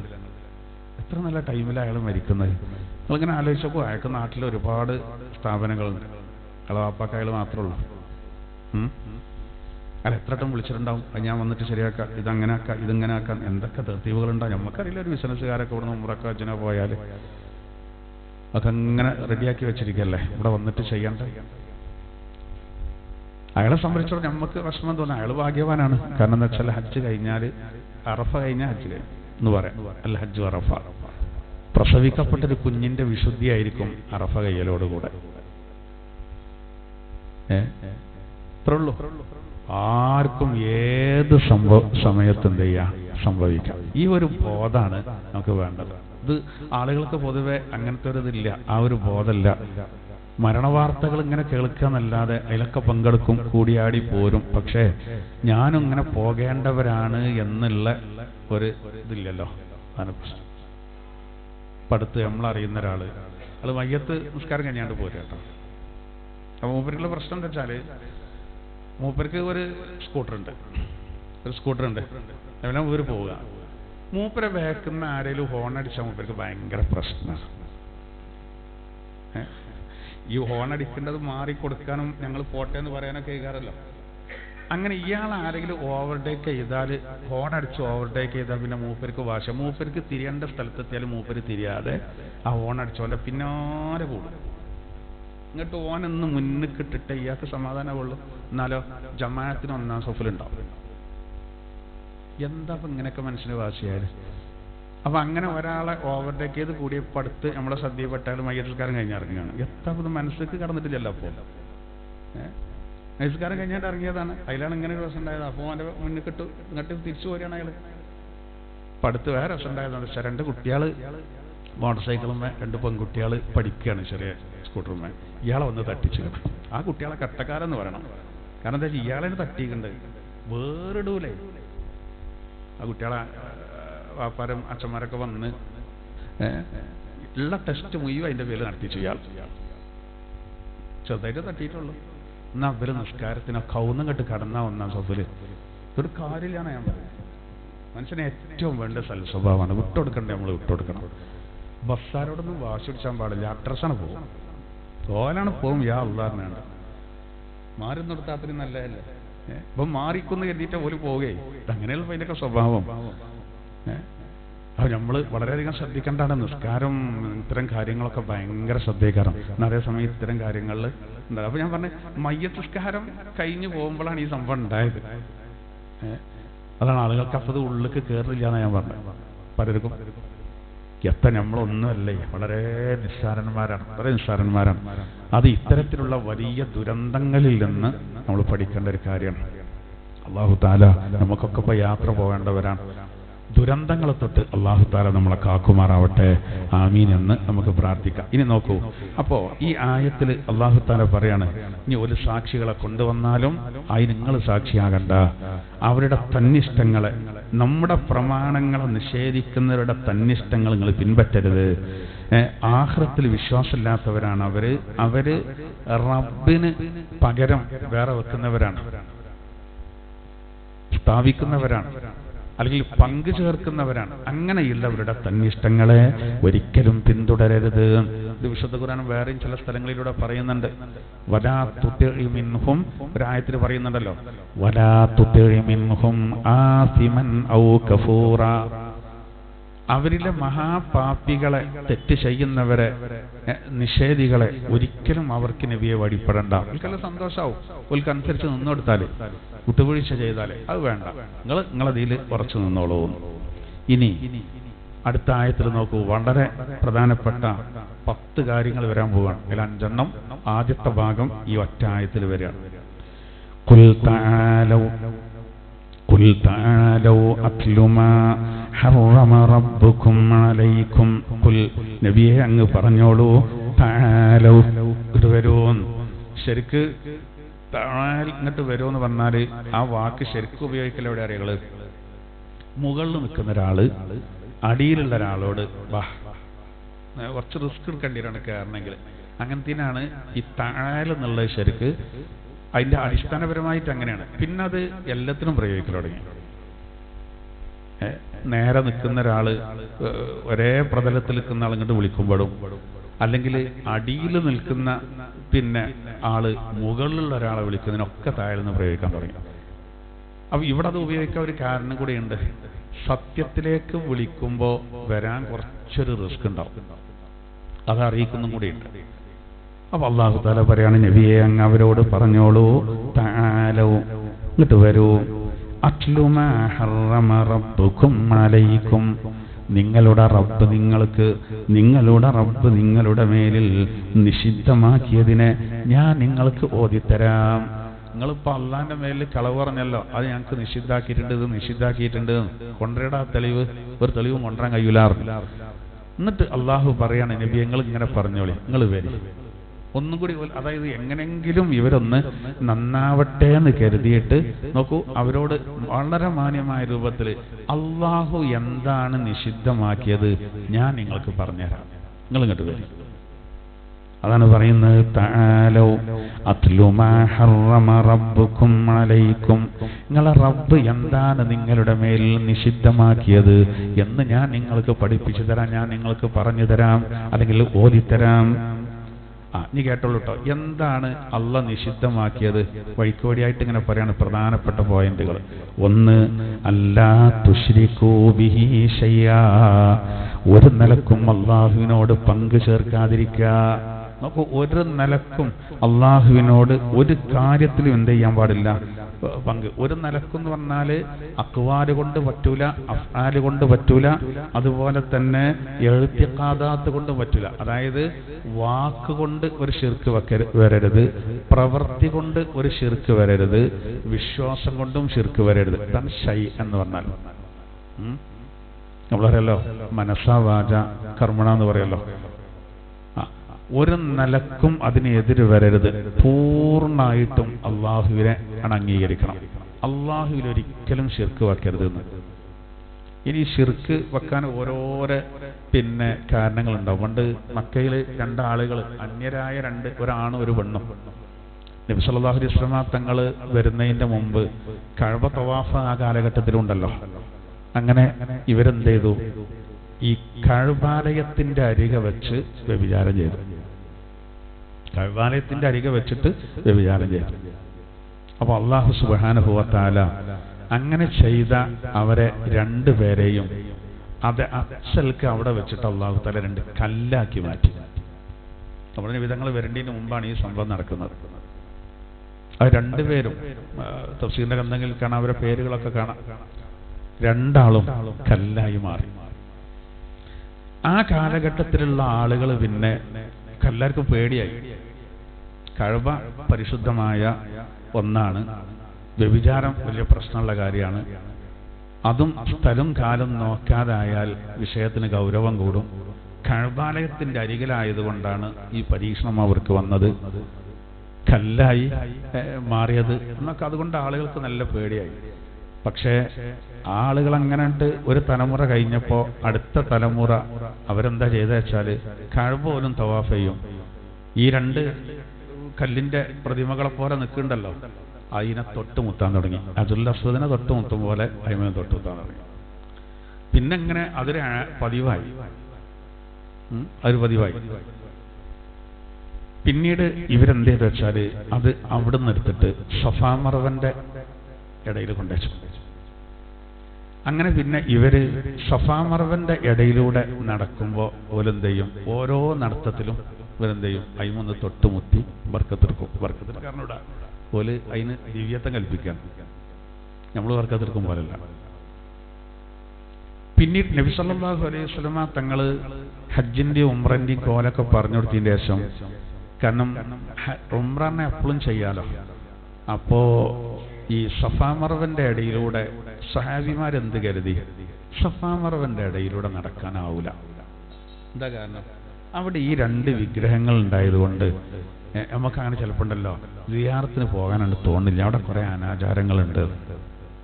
നമ്മൾ അനാചാരത്തിൽ കൂടണ്ട, അതിൽ പങ്കെടുക്കരുത്. അവിടെ കിടക്കേണ്ട ഒരു കാര്യപ്പെട്ടതിനെ നമുക്ക് സിയാറത്തിന് പോകാം, തെറ്റി നമ്മൾ കൂട്ടിക്കണ്ട എന്ന് പറഞ്ഞ പോലെ ഇവിടെ എന്ത് ചെയ്യാണ്? പിന്നെ ഇതതുപോലെ ഉണ്ടോ കുറച്ചൊക്കെ വ്യത്യാസം. ചിലയിടത്ത് നമ്മളോട് മാറി നിന്നാൽ കുറെ അത്രയും നല്ലതേക്കാണ് ചില കേന്ദ്രങ്ങളൊക്കെ. ഇതങ്ങനെയല്ല. സഫാ മർവന്റെ അടിക്ക് സഹാബിമാര് പോകാതൊക്കെ നല്ലത്. കാരണം അവിടെ ഇങ്ങനെ ഒരു തമ്മാടിത്തരം നടക്കുന്നുണ്ടല്ലോ എന്ന് പറഞ്ഞപ്പോൾ അല്ലാഹു തആല ആയത്തിറക്കി. അത് നിങ്ങൾ നോക്കണ്ട. അങ്ങനെയാണ് ഏത് ആയത്തിറങ്ങിയത്? ഇന്ന സഫാ വൽ മർവത മിൻ ശആഇരില്ലാഹ്. എന്നിട്ട് അതിൽ പറയുന്നുണ്ട്, നിങ്ങൾ ഹജ്ജും ഉംറയും ചെയ്യുമ്പോൾ നിങ്ങൾ എന്ത് ചെയ്തോളൂ? സഅയ് ചെയ്തോളൂ. അതിന്റെ ഭാഗമായിട്ടുള്ള സഅയ് നിങ്ങൾ ചെയ്തോളൂ, മറ്റേ നിങ്ങൾ നോക്കണ്ട. കാരണം സഫയും മറവിയും അത് ഒഴിവാക്കാൻ പറ്റൂല എന്ന്. അവിടെ ഇവരാ തെറ്റ് ചെയ്യേണ്ടതെന്നുള്ള കാര്യം ഓക്കെ, പക്ഷെ നിങ്ങൾ മുഅ്മിനീങ്ങൾ എന്ത് ചെയ്തോളൂ? അത് അള്ളാന്റെ ഷിയാറാണ്. പിന്നെ നമുക്ക് സാഹചര്യം അനുകൂലമായപ്പോഴാണ് അതെടുത്തെന്ത് ചെയ്തത്? ഒഴിവാക്കിയത്. അതെന്താ? സംഘർഷം പാടില്ല. സംഘർഷം പാടില്ല. അതുള്ള കഅബ നമ്മളതാണല്ലോ. കഅബ നമ്മളതാണ്. ആ കഅബാലയത്തിൽ 300 ചില്ലാനുണ്ട്, ചെറുതും വലുതുമായ വിഗ്രഹങ്ങൾ. അതൊക്കെ പെട്ടെന്ന് ആർക്കൊന്നും ചെയ്യാൻ പറ്റാതിരിക്കാനാണ് ഇവർ ചെമ്പില് ഇരുമ്പും ചെമ്പൊക്കെ ഉരുക്കിയിട്ട് അതിൽ ഉറപ്പിച്ചത്, പെട്ടെന്ന് അതിന് കുഴപ്പം വരാക്കാൻ. അങ്ങനെ പല നിലക്ക് ഓരോ കാലത്തും ശിർക്ക്. നൂഹ് നബിയുടെ കാലഘട്ടത്തിലാണ് ആ സംവിധാനം തന്നെ. അതാണ് അതിന്റെ മുമ്പ് ആ പ്രശ്നമില്ലായിരുന്നു. ആൾക്കാർ ഇത് തെറ്റ് വന്നിരുന്നു, ശിർക്കില്ലായിരുന്നു. ലാ ഇലാഹ ഇല്ലല്ലാഹ് കൂടുതൽ പറയേണ്ട ഒരു ആവശ്യമൊന്നുമില്ലായിരുന്നു. എല്ലാവരും ലാ ഇലാഹ ഇല്ലല്ലാഹിൽ വിശ്വസിക്കുന്നവർ മാത്രം ഉണ്ടായിരുന്നു. പിന്നെയാണ് ഈ കുറച്ച് കാര്യപ്പെട്ടവർ മരിച്ചുപോയി. അവർ മരിച്ചപ്പോൾ ഇബ്ലീസ് ആളുകളോട് അവരെ രൂപം ഉണ്ടാക്കാൻ പ്രേരിപ്പിച്ചു. ഞങ്ങൾക്ക് ഇങ്ങനെ കാണാലോ. അങ്ങനെയാണ് ആ രൂപം ഉണ്ടാക്കി വെച്ചത്. അപ്പോഴൊക്കെ ഓല് കാണലേ ഉദ്ദേശമുള്ളൂ. പിന്നീട് വന്ന തലമുറ ഇത് പൂർവീകർ ആരാധിച്ചതാണെന്ന് ഇബ്ലീസ് പ്രേരിപ്പിച്ച് ആരാധിക്കാൻ തുടങ്ങി. അതാണ് വദ്, സുവാഴ്, യഗൂസ്, നസ്ർ. ഇതൊക്കെ ഓരോരുത്തരുടെ പേരാണ്, കാര്യപ്പെട്ട ആൾക്കാരാണ്, ഓരോ പേരിലുണ്ടാക്കിയതാണ്. അങ്ങനെയാണ് ഈ സംവിധാനം വരുന്നത് തന്നെ. പിന്നെ അതിട്ട് ഉഗ്രരൂപമുണ്ട്. ഇബ്രാഹിം നബിയുടെ കാലഘട്ടത്തിലൊക്കെ ഇന്നും ലോകത്ത് ആ സംവിധാനം നടക്കുക. തമിഴ്നാട്ടിലൊക്കെ പോയ ഒരുപാട് നമുക്ക് കാണാൻ കഴിയും, എല്ലായിടത്തും ഉണ്ട്. പക്ഷെ ഇവിടൊക്കെ നമ്മൾ ഓരോരുത്തരും അവരവരുടെ വിശ്വാസം പോലെ എവിടെയും നമ്മൾ കളിയാക്കാൻ പാടില്ല, കളിയാക്കണ്ട. അപ്പൊ ഇവരല്ലാതെ അള്ളാനെ കളിയാക്കൂല എന്ന് ഖുർആൻ പറയുന്നുണ്ട്. അപ്പോൾ നമ്മളെ സംബന്ധിച്ചിടത്തോളം നമുക്കത് പറ്റൂല. അതാണ് ഇവിടെ പറയുന്നത്. അല്ലാഹ് ഹറാമാക്കിയത് എന്താണെന്ന് ഞാൻ പറഞ്ഞു തരാം, ഇങ്ങോട്ട് വരൂ. ഒന്ന്, അല്ലാ തുശ്രികൂ ബിഹി ശൈഅ, ഒരു നിലക്കും അവനോട് പങ്കു ചേർക്കാൻ പാടില്ല, ഒന്നിനോടും പങ്കു ചേർക്കാൻ പാടില്ല, ഒരു നിലക്കും പാടില്ല. അത് നമുക്ക് തീരെ പാടില്ലാത്ത കാര്യമാണ്, ചിന്തിക്കാൻ പോലും കാണില്ല. ഒന്നതാട്ടോ. രണ്ടാമത്തത് വബിൽ വാലിദൈനി ഇഹ്സാനാ, മാതാപിതാക്കൾക്ക് നന്മ ചെയ്യണം. ഈ വാലിദൈനി എന്ന് പറഞ്ഞാല് ഉമ്മ അബ് എന്ന് പറഞ്ഞാല് വെറും ഉമ്മ അബ് മാത്രല്ല, ഉമ്മാന്റെ ഉമ്മ, അവരുടെ ഉമ്മ, അവരുടെ ഉമ്മ, ആരൊക്കെ അയാത്തിലുണ്ടോ ഓലൊക്കെ. അതുപോലെ പാൻ്റപ്പ അങ്ങനെ അങ്ങനെ ഉണ്ട്. അതായത് നമ്മളെ മാതാപിതാക്കളുടെ മാതാപിതാക്കളും അവരുടെ മാതാപിതാക്കളൊക്കെ അതിൽ പെട്ടു. പക്ഷെ കുറെ ഒന്നും ഇപ്പൊ ഉണ്ടാവില്ലല്ലോ. വല്യപ്പാരൊക്കെ ഉണ്ടാവും, വല്യമാരുണ്ടാവും. ഇപ്പൊ ചിലർക്കൊക്കെ ഇപ്പൊ ആദ്യത്തെ പെൺകുട്ടി, ആ പെൺകുട്ടിനെ നേരത്തെ തന്നെ കല്യാണം കഴിച്ചാല് ആ കുട്ടിക്കൊരു കുട്ടിയാവും, പിന്നെ ആ കുട്ടിക്കൊരു കുട്ടിയാവും. അങ്ങനെയൊക്കെ ഇപ്പൊ ഉണ്ട് കേട്ടോ. അത് എന്റെ പേരക്കുട്ടിന്റെ കുട്ടിയാണ് എന്ന് പറയേണ്ട ഒരു ഉണ്ട്. അതിന്റെ മകളെ കുട്ടിന്റെ കുട്ടിയാണ് നാട്ടിലുണ്ട്. അപ്പൊ നിങ്ങൾക്ക് തന്നെ ചിലപ്പോൾ അനുഭവം ഉണ്ടാവും. അത്ര വലിയതൊന്നുമില്ല ഇപ്പോഴത്തെ കാലത്ത്. എന്തായിരുന്നാലും നമ്മളെ സംബന്ധിച്ചിടത്തോളം ഉമ്മ വാപ്പ അവരെ അവിടുന്ന് അങ്ങോട്ട് ഒക്കെ ഉണ്ടെങ്കിൽ അവരെ നമ്മൾ നല്ലോണം അവർക്ക് നന്മ ചെയ്യുക. ശിർക്ക് പറഞ്ഞ ഉടനെ ഖുർആൻ അതാ പറയട്ടെ. ഈ ആയത്തിന്റെ വിശദീകരണത്തിലൊരു സംഭവം കാണാം. അതായത് പിന്നെ ഒരു മഹാന് തഫ്സീറിന്റെ ഗ്രന്ഥങ്ങളിൽ പറയുന്നൊരു സംഭവമാണ്. അദ്ദേഹം മനസ്സിൽ ഇങ്ങനെ എപ്പോഴും ഇങ്ങനെ ഖിദ്ർ അലൈഹിസ്സലാത്തു വസ്സലാമിനെ കാണണം എന്ന് മനസ്സിൽ വല്ലാതെ ആഗ്രഹം.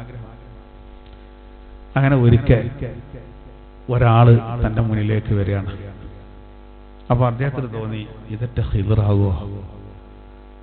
ചോദിച്ചു, അങ്ങ് ഖിദ്ർ അലൈഹിസ്സലാത്തു വസ്സലാം ആണോന്ന് ചോദിച്ചു. അപ്പൊ പറഞ്ഞാതെ ഞാൻ ഖിദ്റാണ്. അപ്പോ അയാള് ചോദിക്കാണ്, എന്റെ ഉദ്ദേശം പോലെ തന്നെ എനിക്ക് അങ്ങയെ കണ്ടുമുട്ടാനുള്ള അവസരം ഉണ്ടായല്ലോ. തഫ്സീറിന്റെ കിതാബിലൊക്കെ ഈ ആയത്തിന്റെ വിശദീകരണത്തിലാണ് വബിൽവാലിദൈനി ഇഹ്സാന. എന്തുകൊണ്ടാണ് ഞാൻ ചെയ്ത ഏതൊരു സുഹൃതമാണ് താങ്കളെ എനിക്ക് കാണാനുള്ള അവസരം ഉണ്ടായതെന്ന് ചോദിച്ചപ്പോൾ ഖിദ്ർ അലൈഹിസ്സലാത്തു വസ്സലാം ഈ സൂഫിയോട് പറഞ്ഞു, താങ്കൾ താങ്കളുടെ മാതാവിന് ചെയ്ത നന്മ, ആ കാരണത്താലാണ് ഇന്ന് താങ്കളിപ്പോ കണ്ടത്. ഉമ്മാന്റെ അവിടെയൊക്കെ നമ്മൾ മനസ്സിലാക്കേണ്ടതെന്ന് വെച്ചാൽ ഈ പല ആളുകൾക്കും ഉമ്മിപ്പി ഉണ്ടാവുമ്പോൾ അതറിയില്ല. ഉമ്മാനും ഇപ്പാനും നോക്കുന്ന വിഷയത്തിൽ പെങ്ങന്മാരെ വിളിച്ചാൽ വരുന്നില്ല, ഇങ്ങനെയൊക്കെ ഒരു കംപ്ലൈന്റ് പറഞ്ഞിട്ട് ഞാൻ അതിലൊന്ന് ഇടപെടേണ്ടി വന്നു. നമ്മളിങ്ങനെ പലയിടത്തും പോകുന്നതുകൊണ്ട് ചിലപ്പോൾ ചിലരൊക്കെ അങ്ങനെ പറയുമ്പോൾ ഞാൻ സംസാരിക്കാറുണ്ട്. എല്ലാവരെയും വിളിച്ചു, ആ മക്കളും ഉണ്ട്, പെൺമക്കളും എല്ലാവരും ഉണ്ട്. ആ പ്രശ്നം തോന്നുന്നു. ഞാൻ അവരോട് പറഞ്ഞു, ഇതൊക്കെ മോശമാണ്, ഞാൻ പുറത്തുള്ള ഒരാളാണ്, വിളിച്ചാൽ വരാക്കാൻ പറ്റില്ല.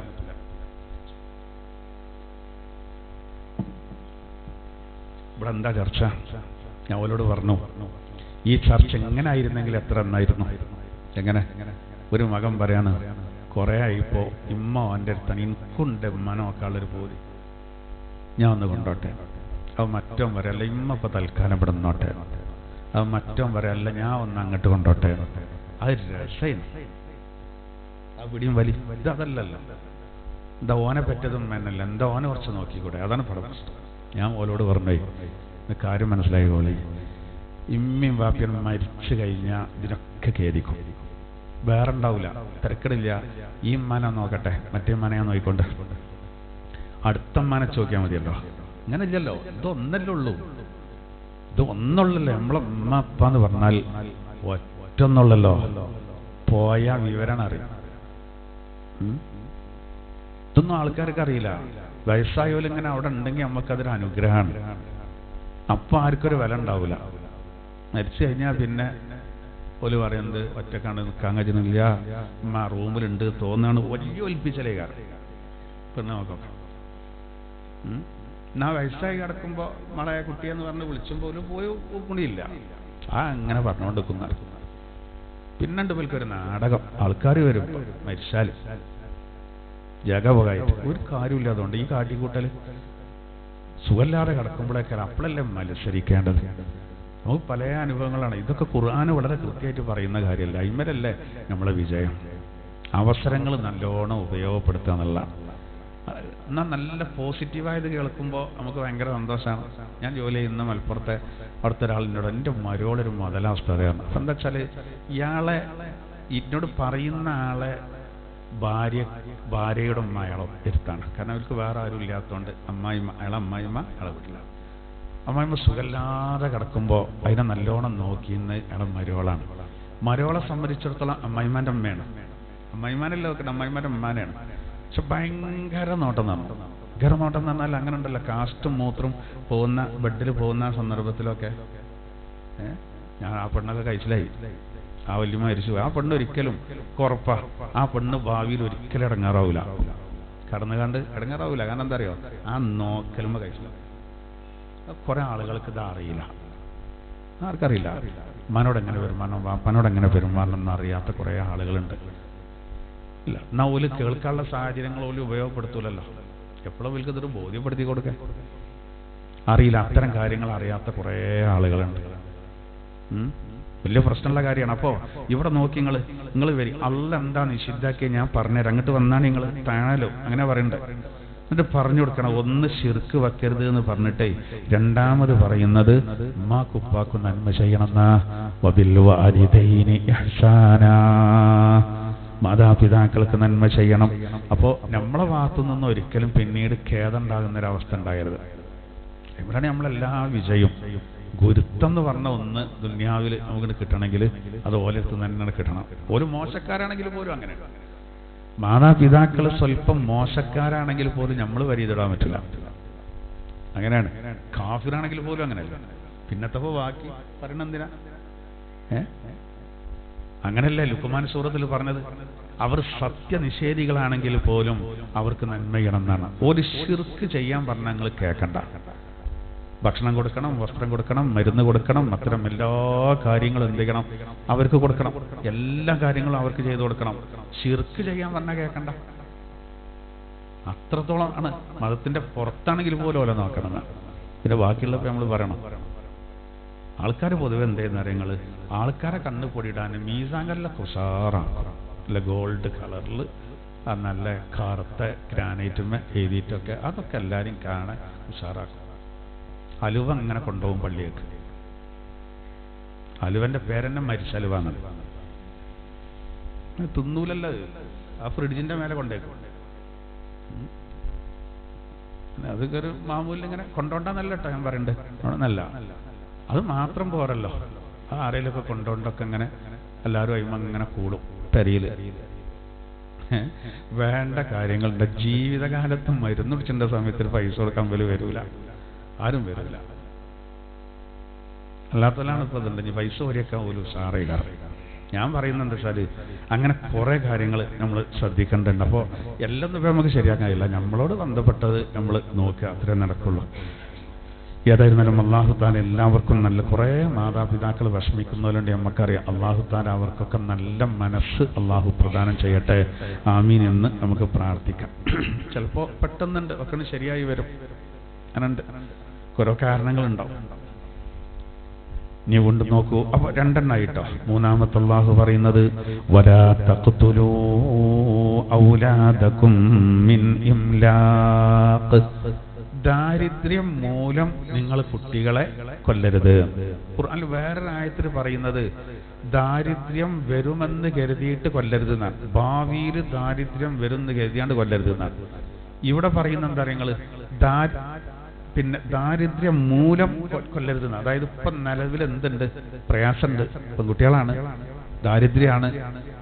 അപ്പൊ പ്രയാസമാവുമല്ലോ, ഇനി കൂടുതൽ പ്രയാസം വരുമോ? ഇല്ല. അങ്ങനെ നിങ്ങൾ ഒരിക്കലും കുട്ടികളെ വധിക്കരുത്. അള്ളാഹു പറയാണ്.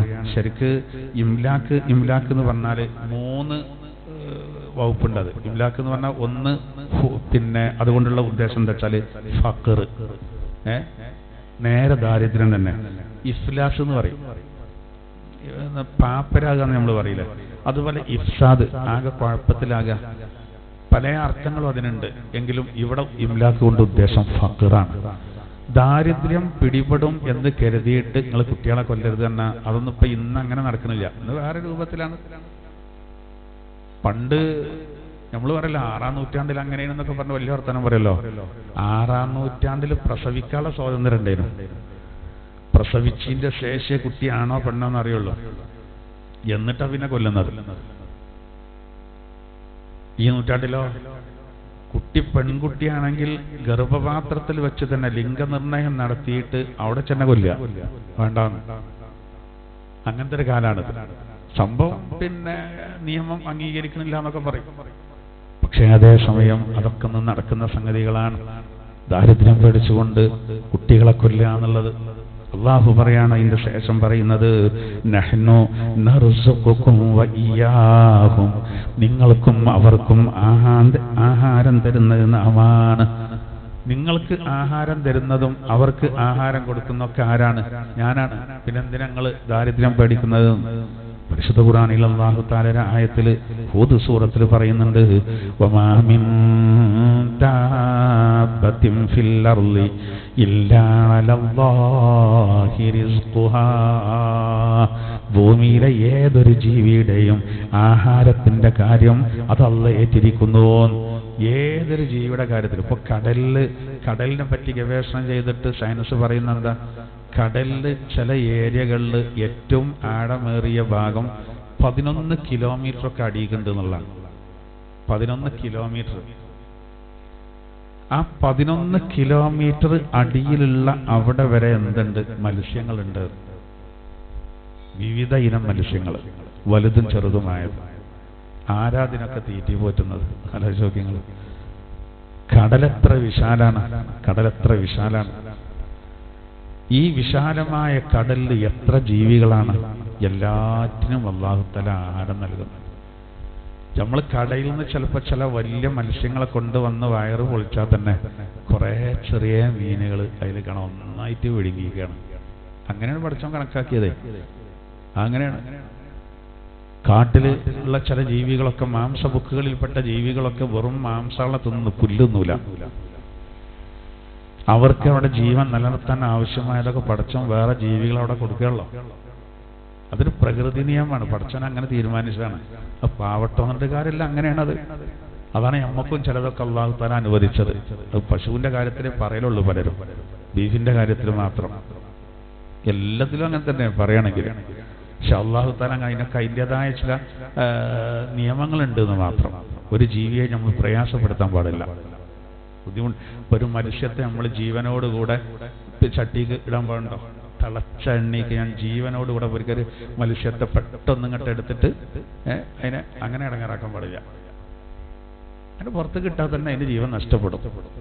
ജീവനോടുകൂടെ പരിക്കറിന ബുദ്ധിമുട്ടാക്കല അത് അനുവദിക്കണില്ല.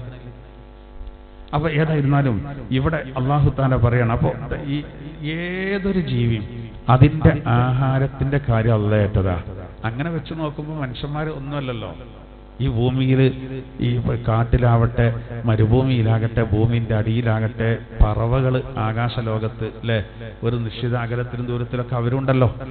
ഇതൊക്കെ ഇവർക്കൊക്കെ അന്നം കൊടുക്കുന്ന ആരാണ്? അല്ലാഹുവാണ്. അങ്ങനെ ആവുമ്പോൾ നമ്മൾ വെറുതെ പേടിക്കുകയുള്ളൂ.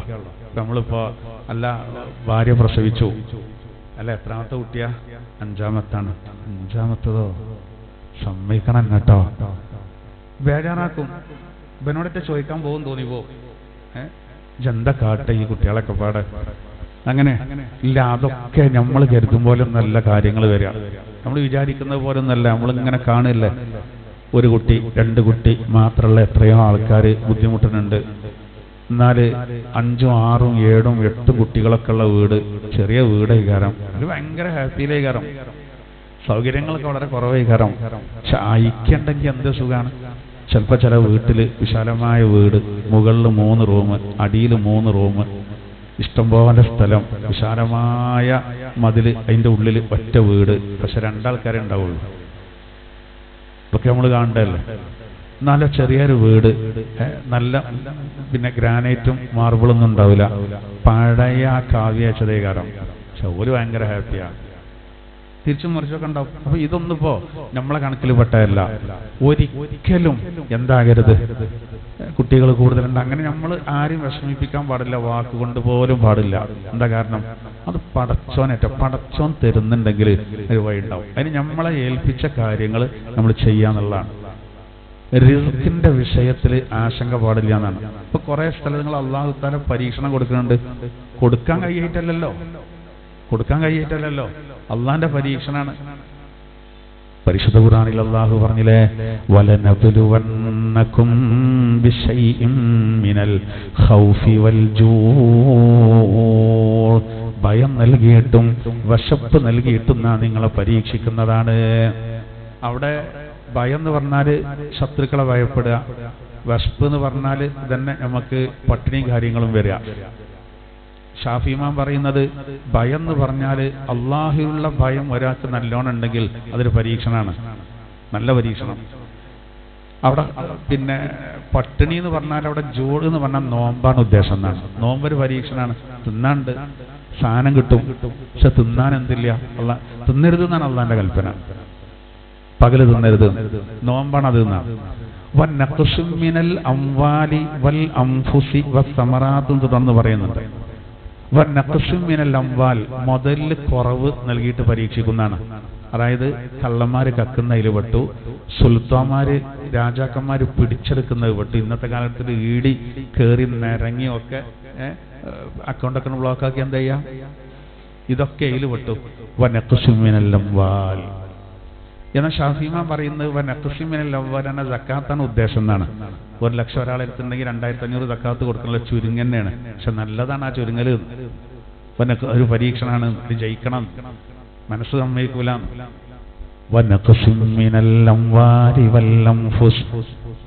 അംഫുസ് പറഞ്ഞാല് അതുകൊണ്ട് ഉദ്ദേശം എന്താ വെച്ചാൽ സ്വാഭാവിക മരണം, അല്ലെങ്കിൽ കൊലപാതകം, മറ്റൊരാൾ കൊല്ലപ്പെടുക, ഇങ്ങനെയൊക്കെ അടിക്കടി മരണങ്ങളും കാര്യങ്ങളും ഉണ്ടാകുക.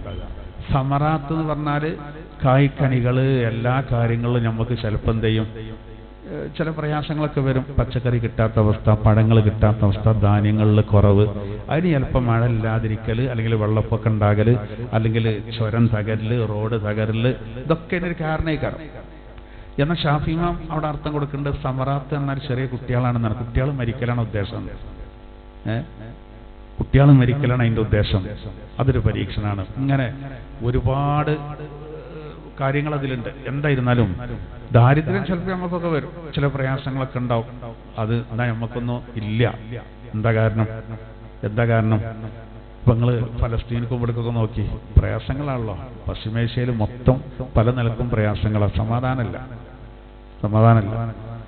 ആംബുലൻസ് തകർത്ത, ഡയാലിസിസ് സെന്റർ തകർത്ത, ഹോസ്പിറ്റൽ വരെ തകർത്ത ഇസ്രായേല്, അവരാണ് ഇപ്പൊ ഇറാൻ നന്നാക്കാൻ പോയിട്ടുണ്ട്.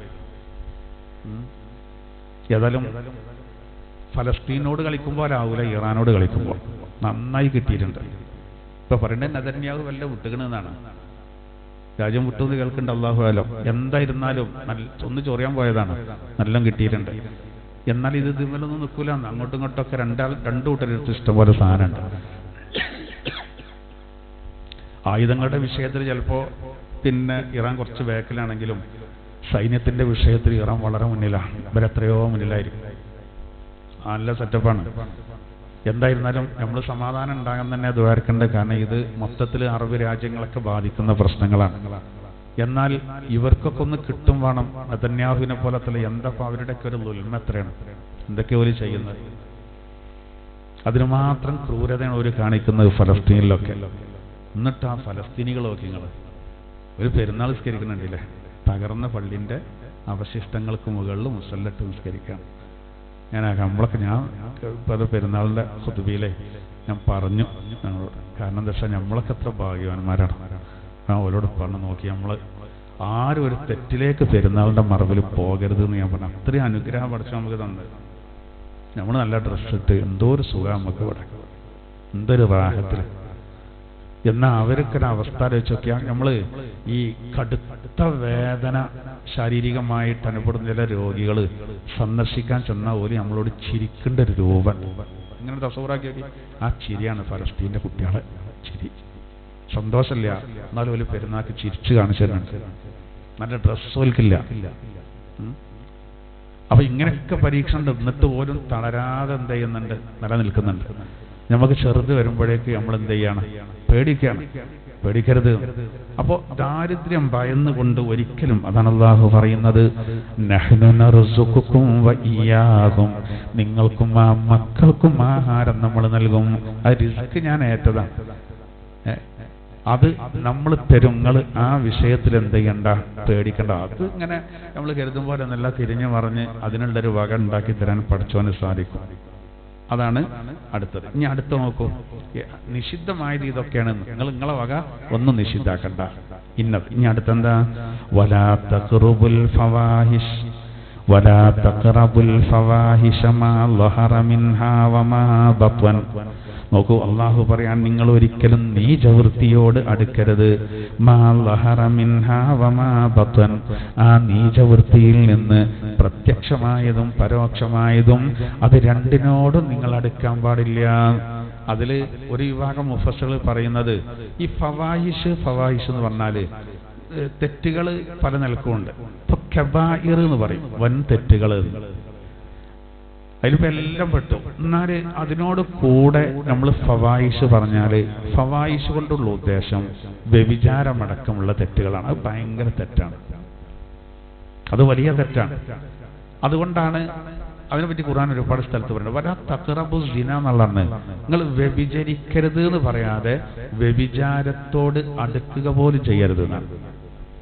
അതാണ് ഈ ദർശനത്തിന്റെ വിഷയത്തിൽ വരെ ഇസ്ലാമിൽ കണിശമായ മസല വന്നത്. അപ്പൊ അതൊക്കെ പോയിട്ടോ.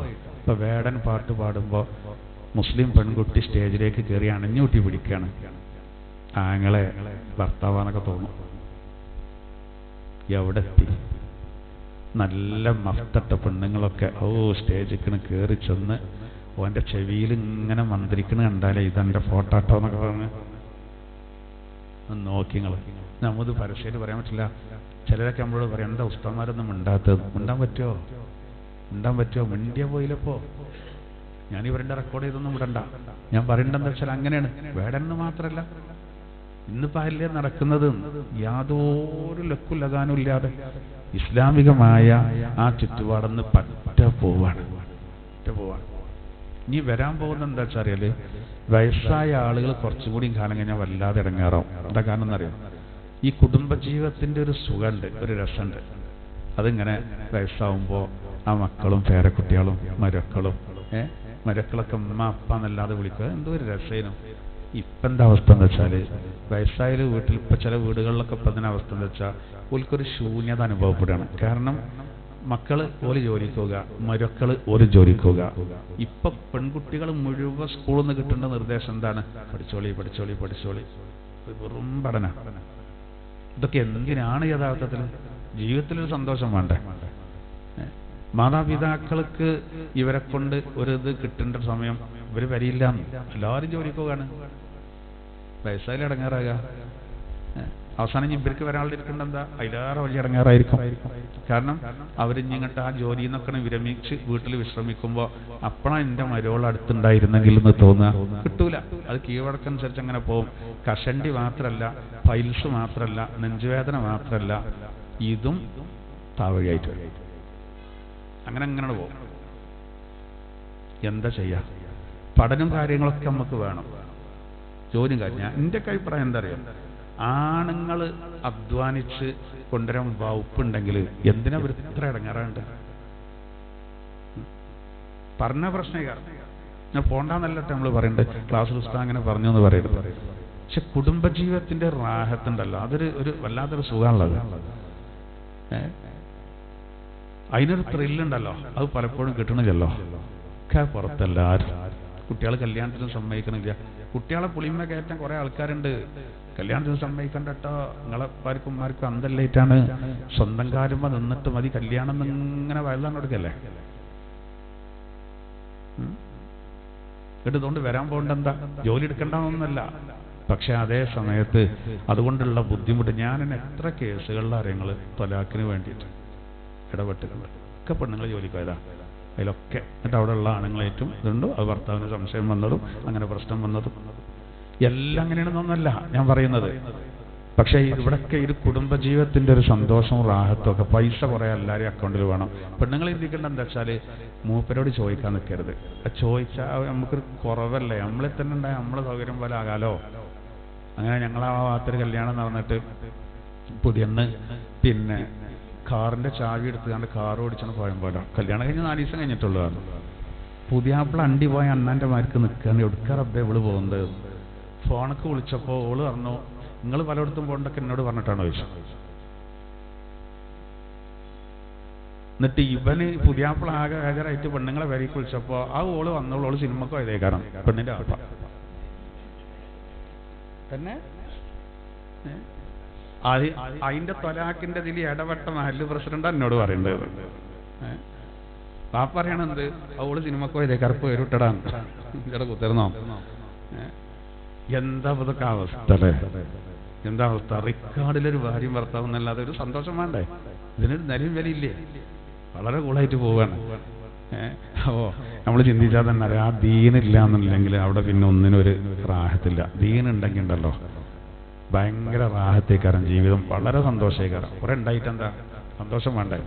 അപ്പൊ നമ്മൾ ആ കാര്യങ്ങൾ ഇതൊക്കെ എല്ലാ പെൺകുട്ടികളെയും വിളിച്ച് ക്ലാസ് എടുക്കണ്ട. എന്നാൽ ചിലപ്പോൾ ലാസ്റ്റ് ക്ലാസ് ആവും. അത് നമ്മൾ പഠിപ്പിക്കാൻ പാടില്ല എന്ന് പറഞ്ഞു എന്നൊക്കെ വരുത്തി തീർക്കുക. അങ്ങനെയല്ല, കുട്ടികൾ പഠിക്കണം. കാരണം നമ്മളെ പെൺകുട്ടികൾ പഠിച്ചാലേ ഓൽക്കുണ്ടാകുന്ന കുട്ടികൾക്ക് പഠിപ്പിച്ചു കൊടുക്കാൻ പറ്റുള്ളൂ. അതൊന്നുണ്ടല്ലോ. ഇപ്പൊ ഉമ്മാരുടെ കാര്യമായിട്ട് അധ്യാപകന്മാരെക്കാളും പണി ചിലപ്പോ ഉമ്മാർക്കേ കാരണം ഓൽക്ക് കഴിയൂലെന്നുണ്ടെങ്കിൽ നമ്മളും കൊടുക്കും. കുറ്റങ്ങൾ ഇരുത്തത് ഇത് മാത്രം വർക്കുകൾ ഉണ്ടല്ലോ. ഉമ്മാർക്കെല്ലാം പണിയാണല്ലോ. അപ്പോ ഇവർക്കെല്ലാം പണിയാണ്. പഴയ സിസ്റ്റമല്ല ഇപ്പോ. അപ്പൊ നമ്മളെ കുട്ടികൾ നല്ലോണം പഠിക്കണം. ഇതൊന്നും സംശയമല്ല. ശരിക്കും രീതികൾ ഇന്ന് പല രീതിയിലാകാം. ഹന്ന എന്ന് പേരുള്ള ഒരു കുട്ടി, ഒരു ഉദാഹരണം പറയണം. ഉദാഹരണമല്ല, സംഭവിച്ചു പറയണം. നമ്മളെ കുട്ടിയും അല്ലാതെ റോങ്ങിലായപ്പോഴേ, അതായത് നിസ്കരിക്കൂല, അതിന്റെ ആവശ്യമില്ല എന്ന് പറഞ്ഞ പോലെ ഇവിടുത്തെ വിട്ടുകണം കേട്ടോ. അപ്പൊ എന്നോടൊന്ന് സംസാരിക്കാൻ പറഞ്ഞു. അപ്പൊ ഞാൻ സംസാരിച്ചു മാതാപിതാക്കളുടെ സാന്നിധ്യത്തിൽ തന്നെ. ഈ ഹന്ന എന്ന് പറഞ്ഞ പേര് അത്രയും നല്ലൊരു പേരാണത്.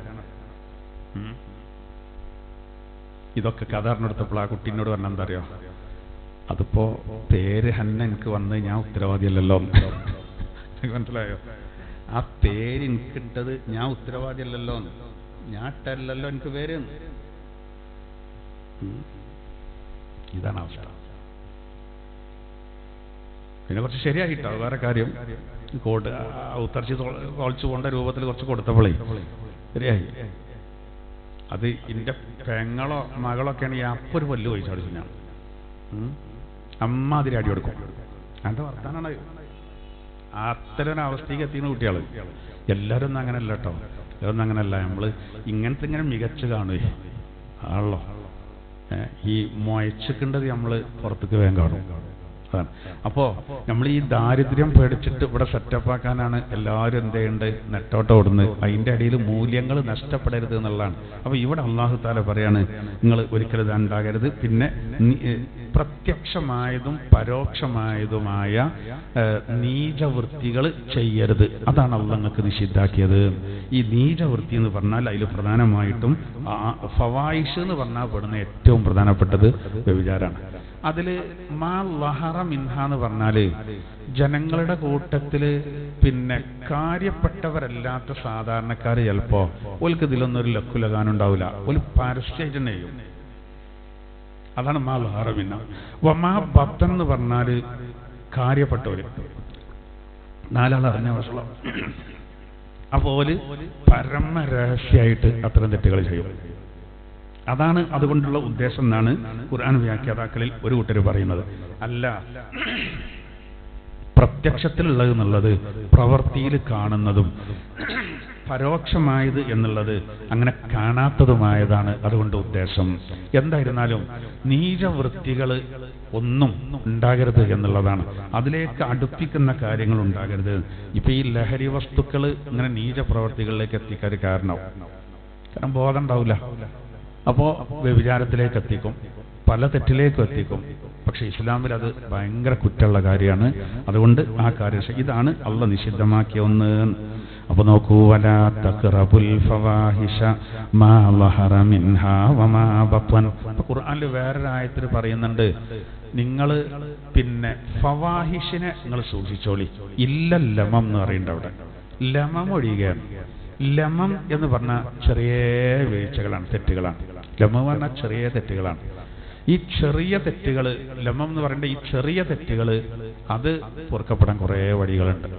നമ്മൾ ചെയ്യുന്ന ഒരുപാട് നന്മകളെ കൊണ്ട് ചെറിയ തെറ്റുകൾ എന്ത് ചെയ്യും, പൊറുക്കപ്പെടും.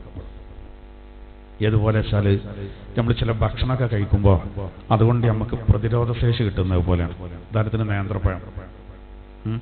ഈ നേന്ത്രപ്പഴം നമുക്ക് എല്ലാം പ്രതിരോധ ഇത് കിട്ടുന്ന സാധനമാണ്. പക്ഷെ എങ്ങനെ എന്താണ് അതായത് നിങ്ങൾ പറഞ്ഞറിയാൻ തൊലി എല്ലാം കറുക്കണം. ആ അറിയില്ല അധികം ആൾക്കാർക്ക് കൂട്ടാം. നേന്ത്രപ്പഴം തൊലി നല്ലോണം കറുക്കണം, അത്രക്കിന് പൊഴുക്കണം. അല്ലാത്ത നേന്ത്രപ്പഴത്തിന്റെ 9 ഇരട്ടി പ്രതിരോധ ശേഷി ആ രൂപത്തിൽ തൊലി കറുക്കുന്നത് വരെ പഴുത്തിട്ട് അത് നടന്നാണ്. ഞാനിതൊരു ക്ലാസ്സിൽ പറഞ്ഞു. അപ്പോൾ ഭാര്യയും ഭർത്താവും ക്ലാസ്സിൽ വരേണ്ട ഒരു ക്ലാസ്സാണ്. അന്ന് ഭർത്താവ് വന്നിട്ടില്ല. അയാൾ എന്നോട് പറയണം, അയാൾ പെണ്ണുങ്ങളോട് ചോദിച്ചപ്പോൾ ഇന്ന് എന്താ അയാൾ കാര്യത്തിൽ ചോദിച്ചാണ്, ഉസ്താദ് എന്തേ പറഞ്ഞു ചോദിച്ചപ്പോൾ ഈ താത്തണ്ണ പോലെ നേന്ത്രപ്പഴം തിന്നണ്ടേ എന്ന് പറഞ്ഞതിൻ്റെ കാരണം പോലെ ഞാനതാകെ 2 മിനിറ്റേ പറഞ്ഞിട്ടുള്ളൂ. ഇവർ പറഞ്ഞിട്ട 1.5 മണിക്കൂർ അന്ന് നേന്ത്രപ്പഴത്തിൻ്റെ ക്ലാസ്സാണ് തോന്നിപ്പോ. പക്ഷെ എന്നാലും വലിയൊരു പോയിന്റ് ആട്ടോ, നമ്മളാരും ശ്രദ്ധിക്കാത്താണ്. നമ്മൾ നല്ലോണം പൊടുത്ത് തൊലി കറുത്തതിനെ മാറ്റി വെച്ചു. എന്താ പറയുക, അതാ തിന്നണ്ട് 9 ഇരട്ടി ഫലം ചെയ്യുന്നതാണ്. നമ്മൾ ഈ അണുക്കൾ, രോഗാണുക്കൾ വരുമ്പോൾ നല്ല അണുക്കൾ അതിനെ പ്രതിരോധിക്കേണ്ടതുകൊണ്ടാണല്ലോ. ആ പ്രതിരോധ ശേഷി ഇല്ലെങ്കിൽ ഭയങ്കര പ്രശ്നമാണ്. അത് കൂട്ടുന്നൊരു സംവിധാനമാണത്, ഒറ്റമൂലിയാണല്ലോ. ഇതേപോലെയാണ് ആത്മീയ വിഷയത്തിലും ചിലതുണ്ട്. ഇപ്പോൾ ഉദാഹരണത്തിന് നബി സല്ലല്ലാഹു അലൈഹി വസല്ലം തങ്ങൾ ഒരിക്കൽ സ്വഹാബത്തിനോട് ചോദിച്ചു, 70 ഷർറുകളുടെ കവാടങ്ങൾ, നാശങ്ങളുടെ കവാടങ്ങൾ അടക്കുന്ന ഒരു സ്വാലിഹായ പ്രവർത്തനം നിങ്ങൾക്ക് അറിയോ ചോദിച്ചു. സ്വഹാബത്തൊക്കെ ഭയങ്കര ജിജ്ഞാസയിലായി. ഒരു നന്മ ചെയ്തു കഴിഞ്ഞാൽ അതുകൊണ്ട് 70 നാശങ്ങളുടെ കവാടം, നമുക്ക് വരുന്ന ദുരന്തങ്ങളെ 70 എന്തെയും ബ്ലോക്കാക്കുന്നതാണ്. ആ സ്വഹാബത്ത് ഇത് എന്തോ വലിയ സംഭവം കരുതി. നബി സല്ലല്ലാഹു അലൈഹി വസല്ലം തങ്ങൾ പറഞ്ഞു, സ്വതക്കയാണ് അതുകൊണ്ട് ഉദ്ദേശിക്കുന്നത്, ദാനം, നമ്മൾ ചെയ്യുന്ന ധർമ്മം. അത് ചെറുതാണെങ്കിലും വലുതാണെങ്കിലും ഒക്കെ അതിന് അള്ളാന്റെ ദൂതർ പറയാണ്. അപ്പോ ആ ദാനം വഴി നാശങ്ങളെ തടയുന്ന മാത്രമല്ല, നബി സല്ലല്ലാഹു അലൈഹി വസല്ലം തങ്ങൾ 2-3 കാര്യങ്ങൾ പറഞ്ഞിട്ടുണ്ട്. അതിൽ ഒന്ന്, ഖബറിലെ ഫിത്ന ഉണ്ടാവില്ല എന്നാണ്. ചോദ്യം ചെയ്യുമ്പോൾ ഒരു അടങ്ങേറുണ്ടാവില്ല, ഉത്തരം ഇങ്ങനെ പറഞ്ഞു കൊടുക്കാനുള്ള കഴിവ് കിട്ടും. ദോഷങ്ങൾ പൊറുക്കപ്പെടുന്നതാണ്. അപ്പൊ ഈ ലമം എന്ന് പറഞ്ഞ ചെറുദോഷങ്ങൾ ഒളു കൊണ്ട്, നിസ്കാരം കൊണ്ട്, ദാനധർമ്മങ്ങളെ കൊണ്ട്, നമ്മൾ ചെയ്യുന്ന ഒരുപാട് നന്മകളെ കൊണ്ട് അത് പൊറുക്കപ്പെടും. ഫവായിഷ് അങ്ങനല്ല. ഫവായിഷിന് തൗബ വേണം, അതിന് ആത്മാർത്ഥമായ തൗബ വേണം. അതാണ് ഇവിടെ. അപ്പൊ അതിൽ പ്രത്യക്ഷമായതാണെങ്കിലും പരോക്ഷമായതാണെങ്കിലും ഏത് പിന്നെ കാണുന്നതാണെങ്കിലും രഹസ്യമായിട്ട് ഏതാണെങ്കിലും അത് നമുക്ക് നിഷിദ്ധമാക്കി അപ്പൊ തൗബ ചെയ്ത് മടങ്ങണം എന്നാണ്. ഇനി അടുത്തത്, വലാ തഖ്തുലുൻ നഫ്സല്ലതി, അല്ലാഹ് ഹറാമാക്കിയ കാര്യങ്ങൾ പറയാണ്. വലാ തഖ്തുലുൻ നഫ്സല്ലതി ഹറമല്ലാഹു ഇല്ലാ ബിൽ ഹഖ്, അല്ലാഹു നിഷിദ്ധമാക്കിയ ഒരാളെ അന്യായമായി വധിച്ചു കളയാൻ പാടില്ല. അതും അല്ലാഹു നിഷിദ്ധമാക്കിയതാണ്. കൊലപാതകം, ഒരാളെ കൊല്ലുക എന്ന് പറയുന്നത് അവിടെ മുസ്ലിം അമുസ്ലിം വ്യത്യാസമില്ല. അന്യായമായി ഒരാളെ കൊല്ലാൻ പാടില്ല. അപ്പോൾ ന്യായമായി കൊല്ലാമോ? ന്യായമായി കൊല്ലാം, പക്ഷെ അത് നമ്മളും അവിടെ നിയമം കയ്യിലെടുക്കാൻ പറ്റില്ല. ഉദാഹരണത്തിന്, പിതാവിനെ കൊന്ന ഒരാൾക്ക് ഓനെ കൊല്ലാനുള്ള അധികാരം ആർക്കാണ്? മക്കൾക്കാണ്. പക്ഷെ കൊല്ലല് ഭരണാധികാരിയാവും. അത് മാപ്പ് ചെയ്തു കൊടുക്കണോ കൊടുക്കണ്ടേ, നഷ്ടപരിഹാരം മതിയോ വേണ്ടേ, ഇതൊക്കെ തീരുമാനം എടുക്കാൻ മക്കൾക്ക് അധികാരം ഉണ്ട് എന്നുള്ളതാണ്. അപ്പൊ ഇനിയിപ്പോ ഒരു മകൻ എന്ത് ചെയ്തു? അങ്ങനെ ഉണ്ടല്ലോ, ഉപ്പാനോടുള്ള അമിതമായ ഇഷ്ടവും കാര്യം.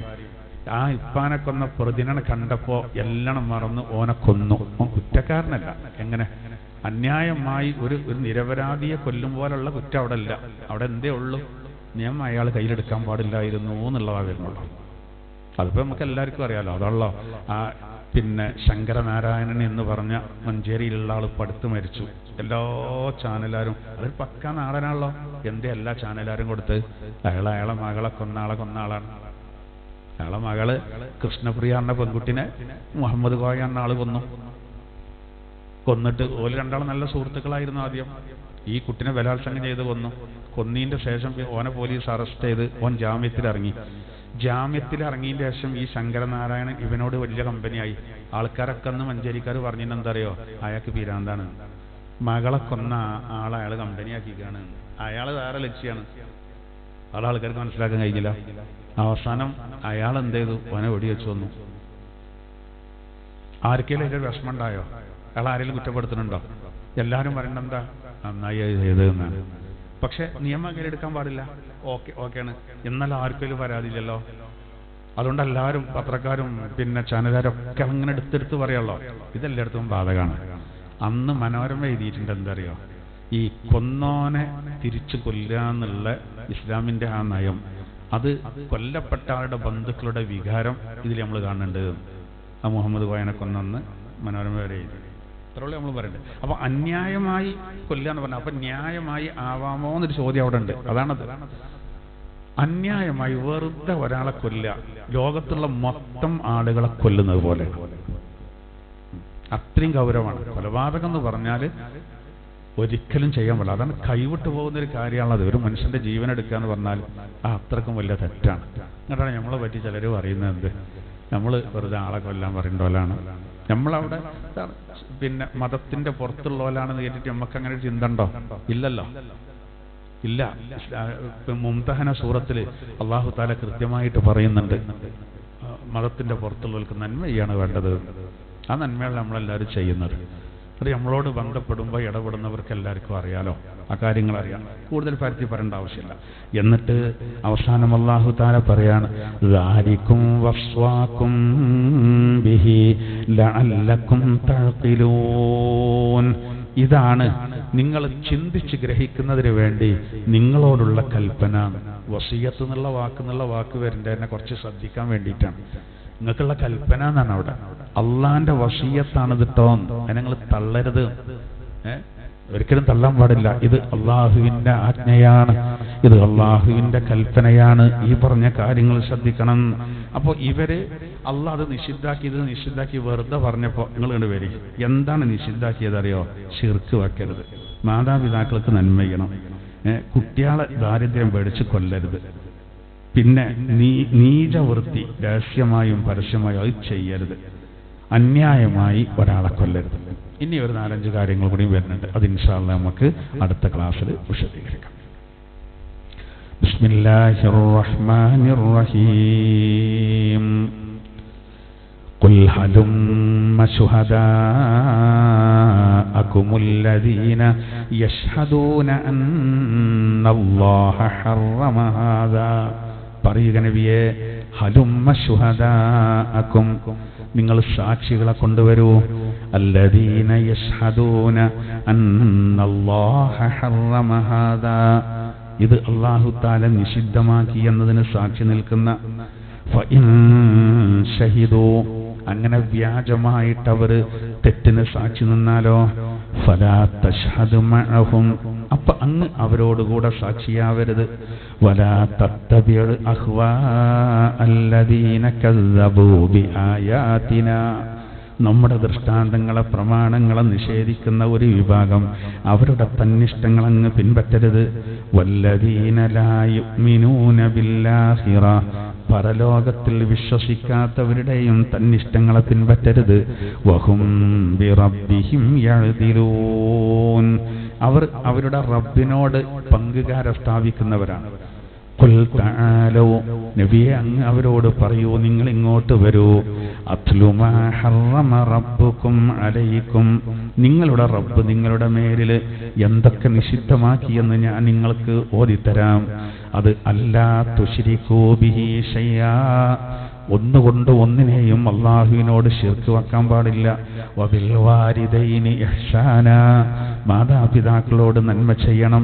വലാ തഖ്തുലൂ ഔലാദകും മിൻ ഇംലാഖ്, ദാരിദ്ര്യമൂലം കുട്ടികളെ ഒരിക്കലും കൊന്നുകളയരുത്. നഹ്നു നർസുഖുകും വഇയ്യാഹും, അവർക്കും നിങ്ങൾക്കും ഭക്ഷണം തരുന്നത് നാമാണ്. ഇതാണ് അല്ലാഹു തആല കൽപ്പിക്കുന്നത് നിങ്ങളോട്. വലാ തഖറബുൽ ഫവാഹിശ മാ ളഹറ മിൻഹാ വമാ ബത്വൻ, പ്രത്യക്ഷമായതോ പരോക്ഷമായതോ ആയ നീചവൃത്തികളോട് അടുക്കരുത്. വലാ തഖ്തുലുൻ നഫ്സല്ലതീ ഹറമല്ലാഹു ഇല്ലാ ബിൽ ഹഖ്, അല്ലാഹ് നിഷിദ്ധമാക്കിയ ഒരു ശരീരത്തെ ഒരാളെ അന്യായമായി വധിച്ചു കളയരുത്. ദാലികും വസ്വാകും ബിഹി, ഇത് നിങ്ങൾക്ക് അല്ലാഹു വസിയത്ത് നിങ്ങളോട് ചെയ്യുന്നതാണ്, കൽപ്പിക്കുന്നതാണ്. ലഅല്ലക്കും തഅഖിലൂൻ, നിങ്ങൾ ചിന്തിച്ച് ഗ്രഹിക്കുന്നതിന് വേണ്ടി. ഇൻഷാ അല്ലാഹ് നമുക്ക് അടുത്ത ക്ലാസ്സിൽ പറയാം. അഊദു ബില്ലാഹി മിനശ് ശൈത്വാനിർ റജീം. ബിസ്മില്ലാഹിർ റഹ്മാനിർ റഹീം. ഖുൽ ഹലുമ്മ ശുഹദാഅകുമുല്ലദീന യശ്ഹദൂന അന്നല്ലാഹ ഹറമ ഹാദാ ഫഇൻ ശഹിദൂ ഫലാ തശ്ഹദ് മഅഹും ولا تتبع أهواء الذين كذبوا بآياتنا والذين لا يؤمنون بالآخرة وهم بربهم يعدلون.